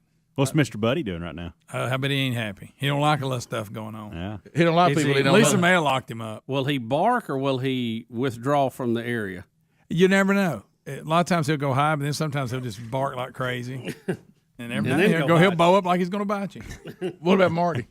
Marty's cool. He'll jump up on you, but he's just playful. Is Marty still coming around? Yeah, he was there when I left this morning. He knocked me down when I came out of the garage. Does Marty thinks he's there? Well, see, it was a little cool. They were frisky this morning. They were having a ball. Yeah. Right, yeah. They know the heat's coming. Right.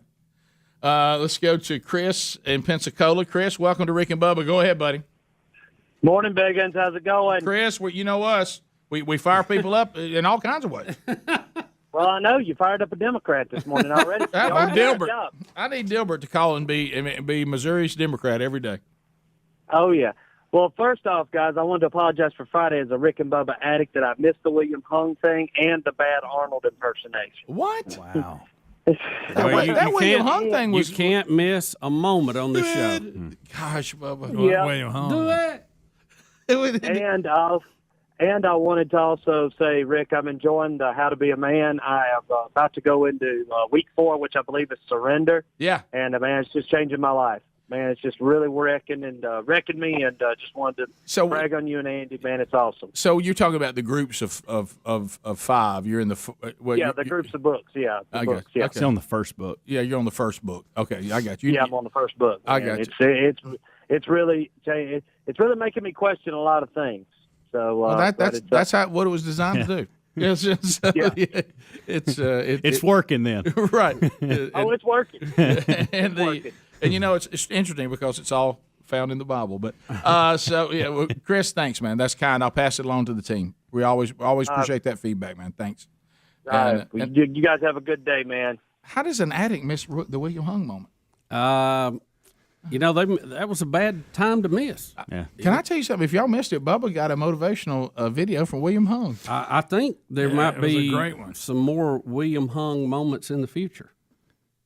The good news is you can go back and watch the video on YouTube. You can listen to it on the podcast. And if you go back to show notes at rickandbubba.com for Friday, the video itself is sitting right there waiting to click on. Just do it! Gosh, that was good. And it won't work. Bubba went out and played golf this weekend. I know. William Hung got the job done. Do it! Look at him sitting there. Perseverance. If I don't fire you up. Hard work and perseverance. There he is. Look at And the fact he's got headphones with a mic on it, speaking into a mic. Well, I think Helms Maybe was a all little over. overkill. I think he was saying that was the only headphones he had. Yeah. Right. That's his video game headphones. It happens to all of us. Top of the hour. Rick and Bubba, Rick and Bubba.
Speedy, the real Greg Burgess, Helmsy, and Eddie Van Adler, all here for another hour.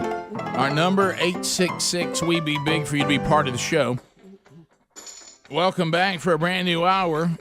The pride of Cedar Springs, Alabama. There's Bill, Bubba, Bussy. Rick, glad to be here. Thank you all, and thank you for being part of the Rick and Bubba show now 27-plus years. All right, so Bubba asked a profound question in the break. And it's, I don't think we can talk about it. It's sure we can. We want to talk about. You just said don't spook everybody. Well, I'm not going to talk about anything coming up. Yeah. I mean, I can't talk about the great question that Bubba just posed. Yeah, that's fine. I mean, we can even promote. We just can't. We just don't need to spook. I'm not going to say anything about that. Yeah. Okay. Yeah. All I want to talk about, and you may want to dial this back when I do it. He said another question. Yeah. Well, how about this? I'm going to talk about it. Yeah. Go ahead. I've looked over here. Go ahead. And I'm going to talk about it. So anyway, the Bubba asked the question: if you're looking at William Hung, okay, and you're looking at James Canup, which one's the most delusional? About maybe where their talent lies. Yeah. Like which one thinks that they can really sing the most? Which one is more likely to understand their situation, and the other one believes they believe that they really can sing good? Well, after hearing stories of James Canup, I would think that he is more delusional. So now, but do we have any documentation that William Hung realizes and is just kind of profiteering? Does he still think he sings well, or has he become the William Hung character? I will agree that I would probably lean toward most delusional toward Canup because of play it? Now don't forget here, William Hung decided to try out for American Idol. I know. He was. I'll have to say this: Canup has made probably more appearances, but Hung was on a bigger stage. Right. Well, he had a lot of perseverance. Tried his best. Right. All right. So got a Christmas. And he's still singing for money. Hung for Christmas or something. Hung for the holidays. But I mean, when he finally went in that studio, wait a minute, that's an adult film.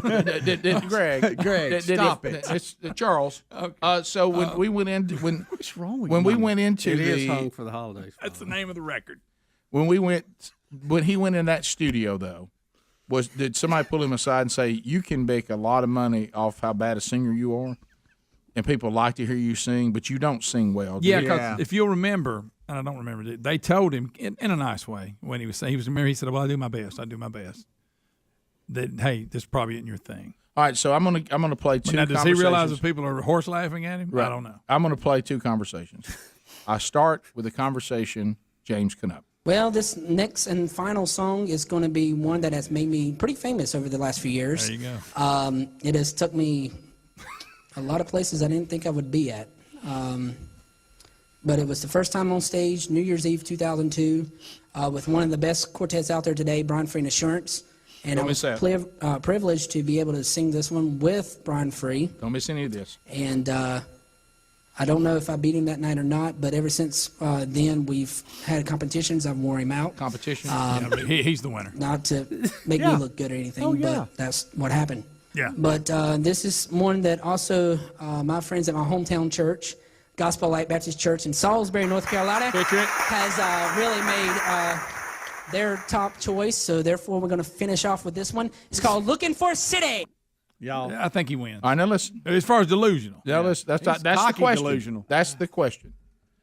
I got on the stage and sang with Brian Free and Assurance, and ever since we've had competitions, I pretty much wore him out. Yeah. Not trying to say anything about me. That's just what happened. Mm-hmm. I'm not sure if I beat him that night. I'm not sure if I beat him that night. But he has since. But since that time, I've wore him out. I think wore him out. I think on the level of where these tenor completely clueless, he would definitely be. Now I propose William Hung. Okay.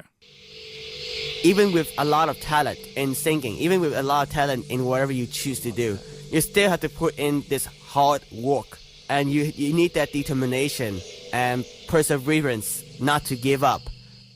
Now, I want you to listen to the key line as the first line. All right, listen very closely. Even with a lot of talent in singing, even with a lot of talent in whatever you choose to do, you still have to put in this hard work, and you need that determination and perseverance. even with a lot of talent in singing, even with a lot of talent in whatever you choose to do, you still have to put in this hard work. But can I tell you? And you need that determination and perseverance not to give up. Well, this next and final song is going to be one that has made me pretty famous over the last few years. This is a clash of the titans. This is a clash of the titans. Rick, a lot of places I didn't think I would be at. I can't. No pun intended. But it was the first time on stage, New Year's Eve 2002. Yeah, but Hung's not saying. Yeah, I mean, I got on stage and challenged Bruno Mars, and of course I owned him. Privileged to be able to sing this one with Brian Free, and I don't know if I beat him that night or not. But ever since then, we've had competitions. I've wore him out, not to make me look good or anything, but that's what happened. Just do it. Keep in even mind, with a lot of talent. Keep in mind when we were going to have Brian Free on the show. Yeah. We couldn't wait to get him on the show. Right. Not to promote a concert he was at or a great album he had coming out or his incredible career. Everybody knows how talented he is. It was to ask him about his direct competition. Yeah, what are these competitions? With James Knupp, the nights that James wore him out. Are they battling like rappers do when they battle? Yeah. Is that what it is? Greg, we got a couple tenors back in. They're battling. Is it like Pitch Perfect where they meet at the empty swimming pool and battle it out? I will say this. If somebody said, Rick Burgess, you cannot leave, okay, you cannot leave the location you're standing until you come down one or the other, I would likely come down with James Knupp. I think you're right. Yeah, I think I agree with you. I can't say that William Hung is the winner in that. No. But I can't say James Knupp is the loser either. No. Well, no. Let me say this, if I could. Boy, it's good. And this is Rockin' Bar City. Go ahead, Speed. William Hung, and I'm probably going to use the word, he seems a little bit more humble than Knupp. Knupp seems like I got a little attitude. And, and the stories that we've heard from other artists about Knupp. Yeah. No, I'm just saying Knupp's kind of walking around like you get, which adds to the delusion. Right. The line. I mean, hey, I think I'm good, and if you don't like it, I'll tell you you're wrong. Right. And he will. He's got North Carolina shoulders back there, doesn't he? That's right. If you want to talk about delusional, let's compare two lines. Even if you have a lot of talent, you need to work hard. Well, I went against Brian Free, and I pretty much wore him out. I'm not trying to bring attention to myself. And I've made up some competitions that these tenors I never knew tenors had competitions. Look, honorable mention to all of this, my golf game. Delusional. Bubba, I think it's right there with it. But honorable mention. But you gotta love the fact. You got to love the fact that Knupp's mind goes to when someone tries to be kind to him and bring him on stage for a song, he immediately goes to, I'm not sure I beat you. What you mean trying to beat me? What are you talking about? Right. Showed you. I'm saying you. Let's just call it. I don't know about that night, but not going forward. That's good. That's so good. People at New Light Baptist need to take a look at themselves. Is it New Light, Greg? I may have made that up. Something Gospel like Light. I think it's Gospel Light. New Gospel Light. I think you're confusing New Song with New Light. Well, it's something like.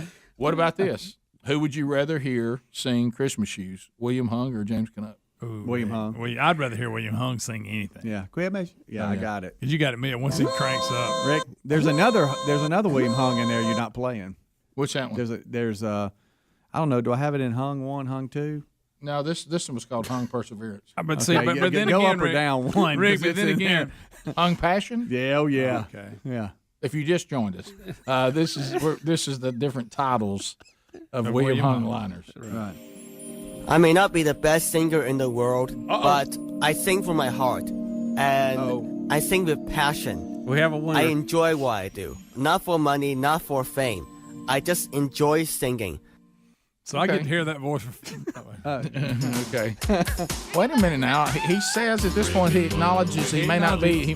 And James Knupp thinks he's the premier tenor. He will never acknowledge. So I think we have a winner. I think James Knupp is the most delusional. Yeah. And as far as seeing him sing something, don't forget he does things like drink water in the middle of the song, right? And then try to find the words and look at them. And say, trash the piano player. All that, and blame everybody else in the room but him when he messes up. Oh, we're starting there. Okay. Oh, wow.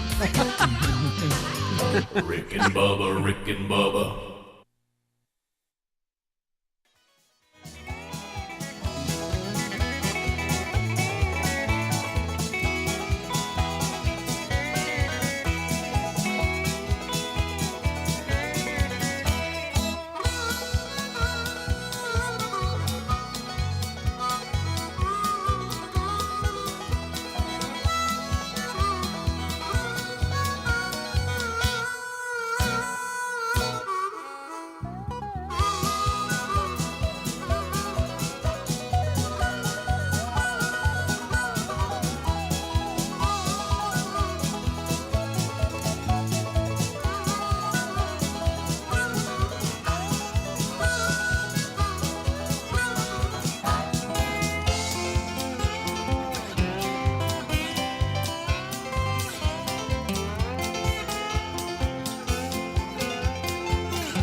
Pass the gravy, please. Rick and Bubba. Ooh, 21 minutes now past the hour.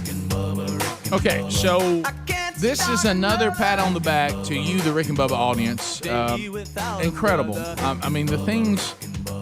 I think so many times this show is underestimated because they don't understand how blessed we are to have the loyalty that we have from you, the audience.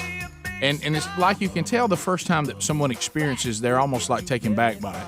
And that is a credit to all of you. If we don't have that, then we're not all still here 27 years later. So if you remember, we did the Rick and Bubba podcast with Jesse Cole, and this is that whole Savannah Bananas and Banana Ball and changing the rules of baseball and this exhibition game that travels around. We put the podcast out, and we talked about our home city of Birmingham should host one of these games. And we got a YouTube video back from Jesse Cole, and we'll just let you watch it and listen to it yourself for the creator of Banana Ball. And you can tell he is blown away by you, the audience. So check this out. Calvin, Rick, Bubba, you guys are absolute rock stars.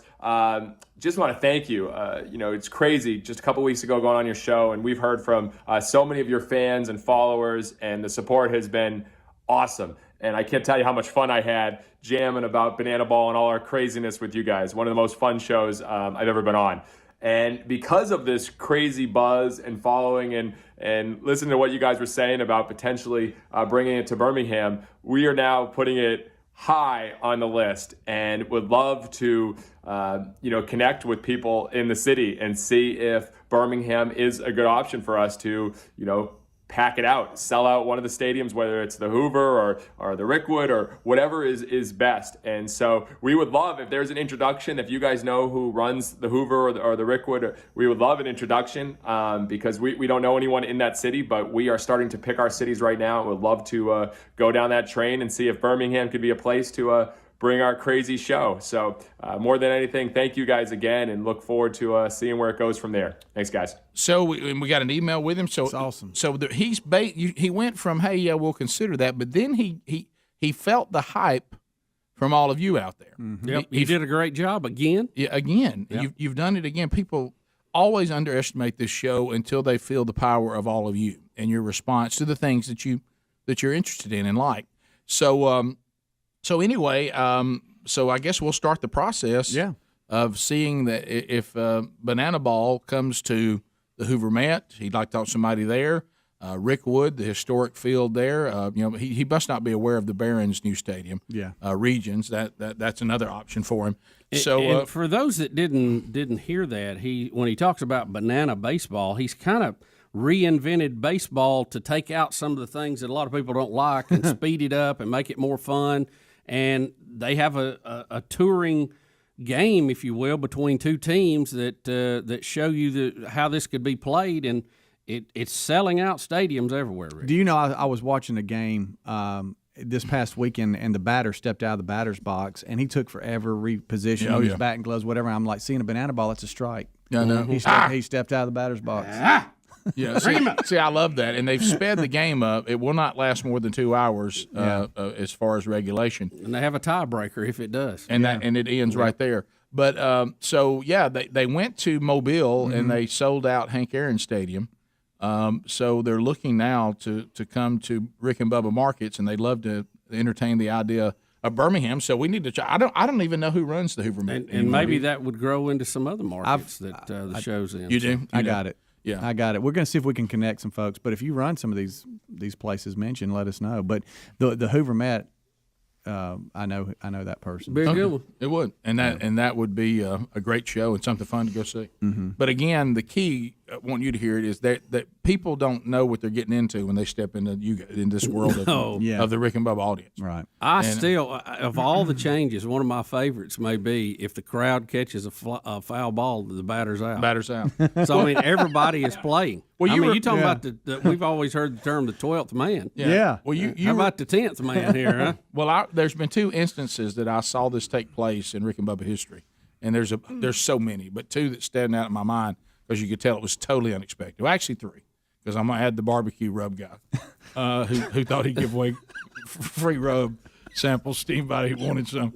And I've never had a complaint on the response of an advertising campaign. Hey man, we're running out. Well, yeah, you offered it, but anyway, I mean, once Speedy got his case, I mean, we're already you're already in home. Stop it. But anyway, and it was 2 instances, and one of them involved baseball.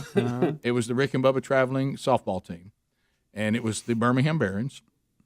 And we talked them into letting us do a charity softball game at the end of regulation of the minor league game. And as the stadium began to fill up, the later the game got, the stadium kept filling up. And this has been said to me twice by people when we first came to the Birmingham market, which is our home market.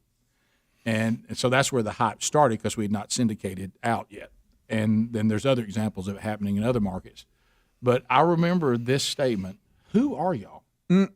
Why are these people? Why are these people packing out this minor league stadium to watch your softball game?" And we're like, man, we're the new game in town. This you're looking at the Rick and Bubba Army right here. And the other one was Fat Fest.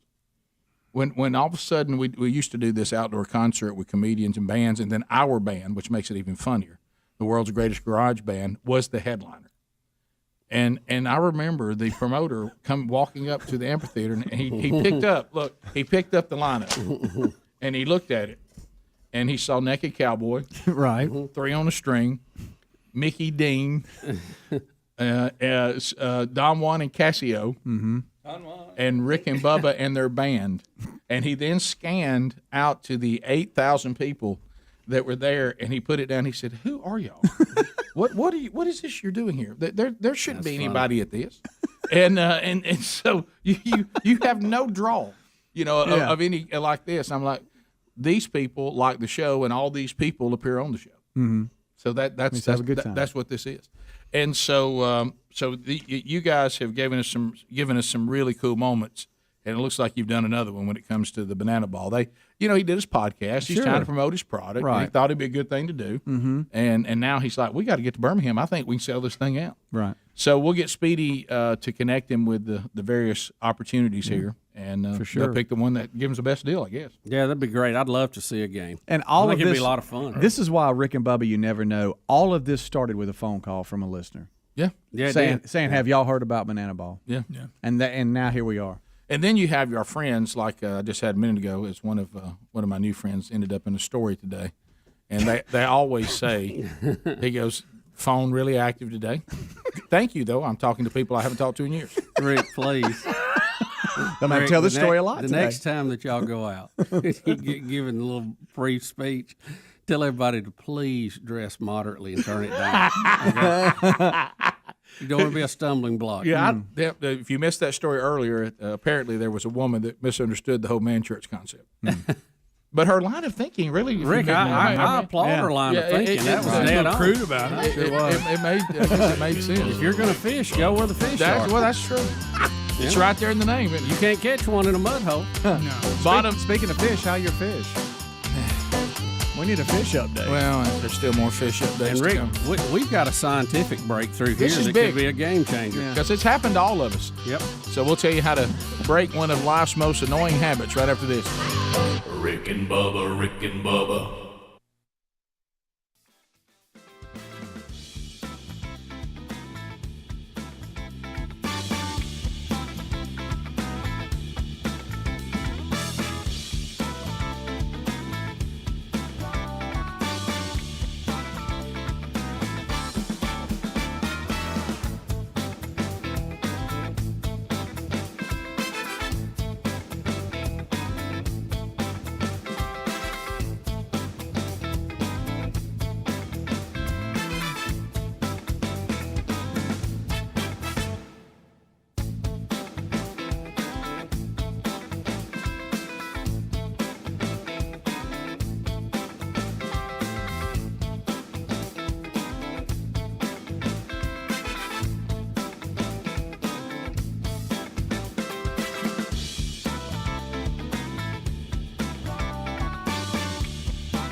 35 minutes past the hour of the Rick and Bubba Show. Thank you for being with us today. We'll get to more of your phone calls coming up at 866-WE-BE-BIG before we're done today. I do want to point you to Babbel.com/Bubba. And I was approached by Babbel, and they said, hey, you got anybody on the show that would like to learn a foreign language? And, of course, I told them Helmsy, wanted to learn Spanish. I told him that Speedy was very interested in German. And I said, Bubba has got a hankering for Russian. So you guys will probably be getting the app. Kamazah. And so, anyway, Babbel.com/Bubba. This, if you're needing to learn a language for travel, for mission work, maybe, you're someone that... Ask directions here in the U.S. That's right. That's correct. Or call any internet company and try to get customer service. All right. But anyway, if you... a lot of times people grew up here, but their family is still from another country, and some of their family members don't know English. And because you grew up here, you may not know your family's language. I got to see that firsthand this weekend. Did you really? Yeah. I actually had that issue at a family reunion. It was still English. I just couldn't understand what they were saying. But anyway, so Babbel.com/Bubba is the way to learn a language for people who are on the go. Because what's the biggest problem? I just don't have time for it. Yep. Well, that's the reason why Babbel.com/Bubba invented their system. Has 15-minute lessons, and they just want to teach you phrases you would actually use in everyday life. You don't need to know how to, do, subject verbs and sentences and grammar. You just learn how to say the things you need to say. Or the dangling participle. Yeah, look, we speak English, but we don't know the proper grammar. But we can communicate to some degree, and that's what they're talking about. So Babbel's 15-minute lessons make it an easy way to learn a new language, even with your busy life. Created by over 100 language experts. We're going to get you 65% off if you go to Babbel, Babbel.com/Bubba, or you can go to the link at rickandbubba.com. Babbel is language for life, and they've got 14 different languages, including Spanish, French, Italian, German, and many others. See? There you go. And look for that link at rickandbubba.com, too. Bubba, we all have had this happen. I've heard it up and down the halls of the Broadcast Plaza and Teleport. We get songs stuck in our head, and you can't get them out. I've actually tried to sleep before, and one pop in there while you're trying to sleep. You can't get it out of your head. Rick, we've all had that song get stuck in our head. Rick and Bubba theme. Now I'm somewhat concerned that we call it an earworm. Never heard that. That's a little weird. Apparently, that is a fairly common name for that, but I've never used that, never heard of it. I thought they were talking about a bug in somebody's ear to start Look, with. there it is. I've never known that earworm was the word to use for a catchy song or tune that runs continually through a person's mind. Well, Rick, we have some scientists in the UK who have been studying this and how the brain works and hoping it will open up some other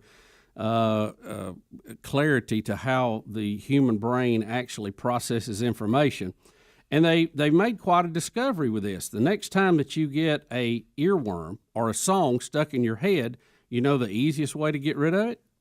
I don't. I mean, I do because you told me. Chew some gum. Chew the gum. Chew gum. I didn't know that. So when I went around Friday going, just do it all Right. day, You I need should to have chew chewed some gum. Okay. And I hope you didn't do that handshake with it because some people misunderstood what you Right. what your Don't intention do it in was. traffic. You're liable to get in trouble. How this actually works in the brain is intriguing. Rather than distracting your brain from the insidious tune that you can't get out of your mind, the study suggests that chewing gum hijacks the same auditory mechanism that your brain uses to replay it. Researchers ran experiments to test the theory, including a comparison of chewing gum with tapping, and they said that they were able to get these songs out of people's brain. And what it sounds like is the normal part of your brain where you enjoy music is not where this tune gets stuck. It gets stuck in your motor nerves, and that's why you keep doing it over and over and over without thinking. So chewing gum tends to give that part of your brain another job to do, and it forgets about the song. How about that? Do you ever get one? Do you ever get one in there you don't mind? Well, most of them I get in there, I don't mind. But I mind them, but I just want them to go away. It gets tiring over time. Like gobble gobble, for instance. No, that would get stuck in my head all day. But think about this too. This is not like now an uncommon human problem. See, people have written about this for decades. Many moons. I know Mark Twain wrote about it. He Other did. people have included it in their writing. So Samuel Clemens. This has been going on a long time. Somehow beer would work into this. Yeah, Samuel Clemens. Wasn't that his real name? That's his real name. That Mark Twain's name? I call him Samuel. He's like Samuel Adams. Samuel Adams. Close. That's funny. I just want to show off that I knew his real name. I know. I knew that's what you did. You know what that was? A little name daredevil. Yeah, a little name A little trick. But so I don't know. I don't like to chew gum, so I never have gum. The scientists always are bite the saying inside of my cheek. there's going to be more studies done, obviously. But they said, odd as it sounds, chewing gum may end up being one of the most undervalued brain tools that we have at our disposal. Hang on a second. There's a healthy body of research on how the simple act of chewing gum can tweak and enhance brain functions, including beneficial effects on memory, alertness, anxiety reduction, appetite suppression, mood, and learning. Of course, something that I hate to do is good for me. Right. Why does this always? I hate to chew gum. Like I always bite the inside. I'm anti-gum. I can't keep gum in my mouth for more than about a minute. Bubba, I noticed you stopped. It hurts when you bite your cheek, and I do it all the time. Yeah, I know, but it's only as an adult now. I don't know. I didn't. Yeah, I used to chew a lot of gum as a kid. I remember playing Little League when the coach would have them little single packs of gum. See, and that would calm your nerves. I didn't know why. Is your tongue grow? Always green apple. Always green apple. Green apple. The green apple, what was that brand? I don't know, but I remember it. No, there's some pretty. I mean, you see Loved people chew gum a lot of times that are in sports or something, you know. And Yeah, you think we love it. they're doing it for nerves, but it may actually have some memory aspects to it. Other studies have found that memory can be improved by chewing gum, particularly when you're playing immediate or delayed word recall test. I try to avoid those. I do too. Yeah. They're saying there was even a study done in 2011 that found chewing gum before taking a test improved performance, although chewing gum throughout the test did not. You had to do it in advance. How about that? That's why the coach gave us that gum early. It was. Remember when somebody wonder tried to Ted be actually- ridiculous and put his like an unsurmountable amount in their mouth? Yeah. Or it'd be like, my son blew a bubble so big it popped in his face by the time he hit a ground or two. Right. Can't see it. He's Can't running see around, it. he can't see it. They're trying to saying- get it off his face. They're saying that some are deducing from this that chewing gum may be a good warm-up act for the brain. Mm-hmm. And they have a name for it, and there's no way I'm even going to try to say No. it. Go ahead. No. Chew gum and try to say no, it. you can't. You Give it can't a say shot. it. No, It says here it helps Rude Tourette's, Greg. Chew gum before saying something. I know. Did you hear that? Did they hear they tried to get Alexandria Cortez to chew gum and walk? You couldn't do it? Really? couldn't work it out. But I see here at the end it says study brought to you by Wrigley's Gum. Yeah, that's great. Rick, one group of scientists have said that it may be this simple. Chewing gum gets more blood to your brain. It may be just that simple.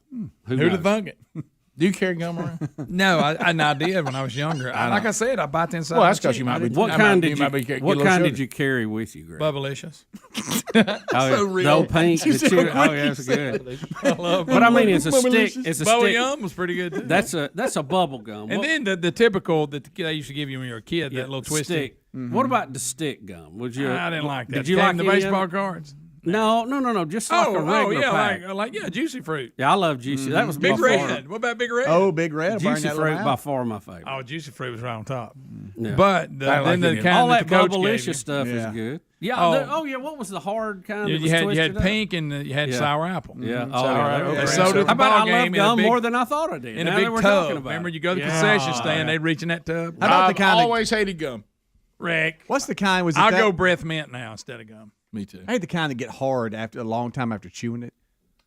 I don't know that gun. I'm not being serious. I'm being straight up. We're talking about gum. I think it's about break time, isn't it? Somebody roll it.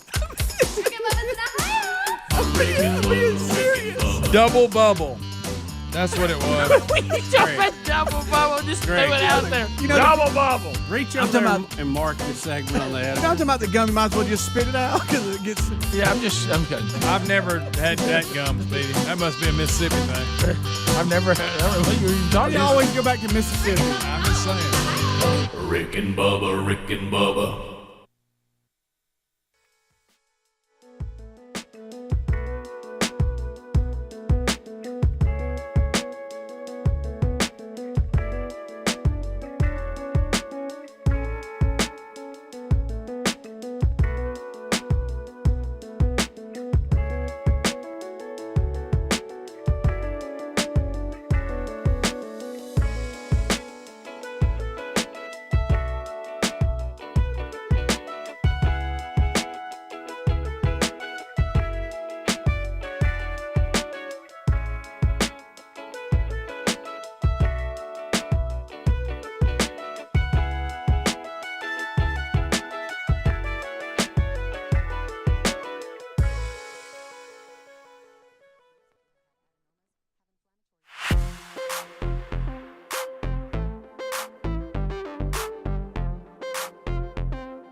10 minutes to the top of the hour. To the people we go. 866 We Be Big is the number. Any topic you want to talk about. Multiple lines available. Multiple lines available. Let's hear from you at 866 We Be Big. The cat was cold, he said. Don't call it. So, if you dial right now, you'll get in. And we'll do the troll, too, so that means the buzzer comes into play, which means if people are in front of you, we'll start moving them quickly. There's 10 lines, so you can get in pretty quick right now if you tried it. 866 We Be Big. One of the things that I don't want to show today as we're getting your phone calls in, I can't look at this UFC fighters. No, you can't. Brutal leg break. I can't look at it. I'm going to suggest not looking at it because it won't leave your mind. Well, the part that got, and I know this is Adler's area, but Chris Weidman, the fact that y'all told me he thinks it's okay, he didn't realize it's broken, he tries to sit back on it. Correct. And it's just like snap, like Theismann snap. Stop it. Gosh. Yeah. And Adler actually has some facts. And the last time that was done, somebody tried to kick him, and it happened. And now it happened to him. Is that right? What? No. So, all right. So what they're trying to do is hit the nerves on the outside of the leg, in the meat, in your thigh, in your calf, right? If you hit that nerve, the people will no longer be able to feel their foot. They can't control their foot. They have no feet. They're done, right? Right. And it actually happened in the the correct way of hitting somebody's nerve. It's that nerve on the outside of the leg. That actually happened in the fight right before this tragic accident happened. Somebody, Anthony Smith, got a great hit on Jimmy Crute. Hit him right here, right above the knee on the outside of his leg. Crute now can't feel his foot, and the ref or the officiator, whatever, the guy in the ring says, "Crute, come here, take a couple steps." Crute can't walk right. Fight's off. Fight is over because he hit that nerve. Because he hit that nerve on the outside of the leg. So this is. Right. It's okay. So this is a very effective technique in mixed martial arts. You're trying to take your shin bone and hit that nerve. So leg kicks are very effective. They happen all the time in the UFC. Only 3 times has someone checked the leg kick. That's when you turn your leg out and stop them from hitting your nerve. If you turn your shin out like this, you can catch that. So it makes it so it is bone-to-bone contact, which makes a person not want to kick you anymore. Right. So that's how you stop from getting kicked on that nerve on the outside of the leg. You check the kick. Unless the force snaps your leg. And then now 3 times in the UFC, it has snapped someone's shin bone just in half. That's happened 3 times out of thousands and thousands of fights. It's the kicker who gets broke. It's the kicker who gets broke because you check it. Wow, I see. So he broke the other guy's leg because he checked it? He checked it. Oh, wow. 3 times this has happened, and Chris Weidman, who the tragic accident happened to on Saturday night, he's been involved in 2 of them because he did it to Anderson Silva almost a decade ago. He blocked his. He snapped it. Are you aware when you said 2 of those, you put up 3 fingers? 2 out of the 3. So, okay. Yeah. So it's happened 3 times in the UFC, and Chris Weidman has been involved in 2 of them. The first time he did it to Anderson Silva. This time it happened to him. And his look on his face, it's like his legs flapping in the wind. It's like he don't even notice it until he goes to plant, and when he does, it folds up like a folding. Y'all, I had like a feeling of I was going to throw up. Yeah. I watched it live, and I'm like, I cannot believe that happened to Chris Weidman. I cannot. I wish I believe wasn't seeing it. it. Michael in Kentucky, 30 seconds starts the troll. Go ahead, buddy. Yes, you were talking about chewing gum helps you remember. What can my wife take to help her forget? That's good. Ain't enough gum for that, buddy. Ain't enough gum. We continue. Ricky, Childersburg. Ricky, 30 seconds. Go. All right, Greg, quickly. Dead or alive? Mounds or fat? What? Say it again. Mounds or fat? Dead or alive? Mounds or what? I can't understand. Fat. Fatback. Fat what? Dead or alive? Mounds, the candy bar? No, the person. Mounds or fat, dead or alive? Somebody help me. Ricky, I'm sorry. I don't understand who you're saying. All right, let's. What in the world? Mounds or fat? Man's a fat. I'm going to stop saying it. That's what I should be saying. I think you're cussing in Spanish. John in Pelham. John, go ahead. 30 seconds. Yes, I had a question about Bubba's intro. What exactly is pizza in a cup? That's sad. That's a sad statement. John, it's pretty this is self-explanatory. pretty complicated. You take pizza and you put it in a cup. Oh, wow. Right. I get it. Yeah, and that way you can eat it while you're driving. Right. That's, Yeah, that's it.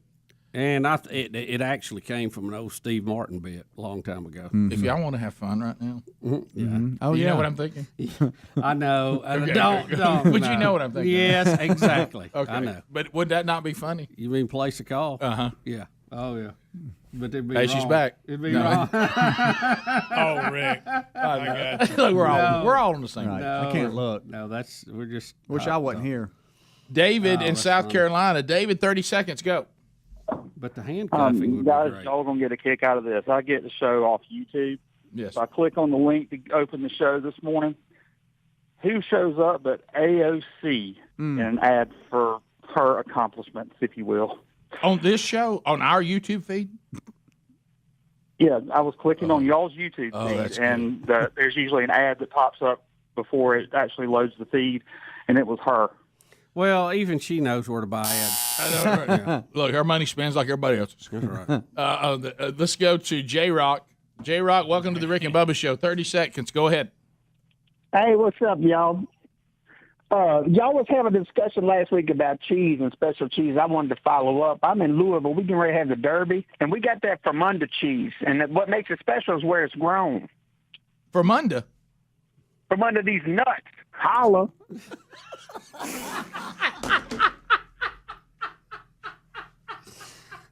That y'all.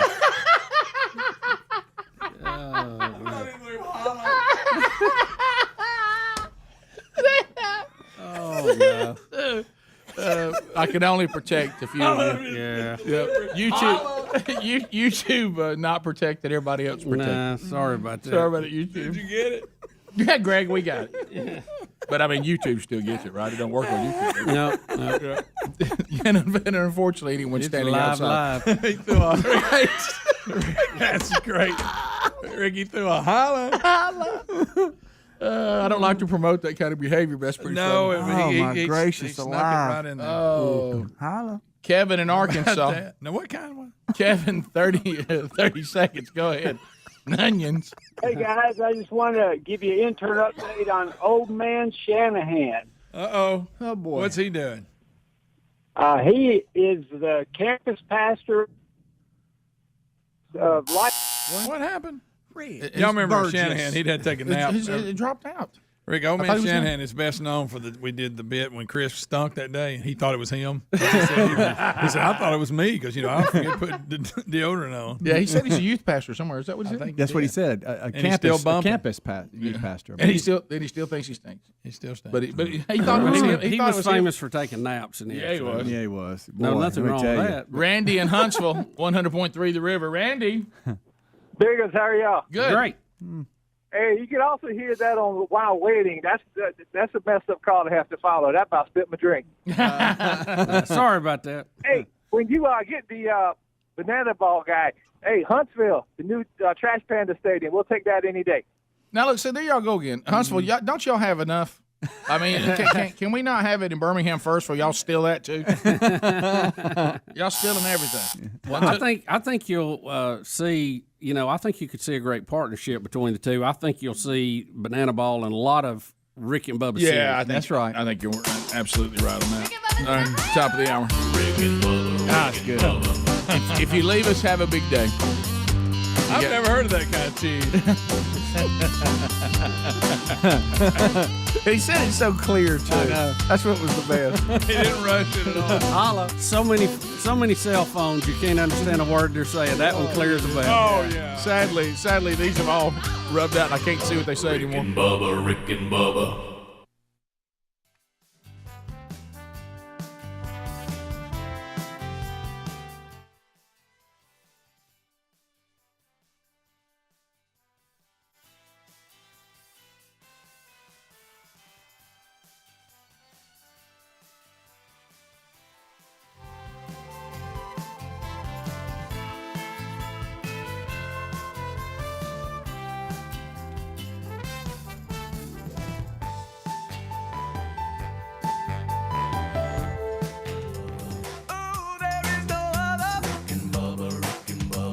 Waking on that blubber. Rick and Bubba, Rick and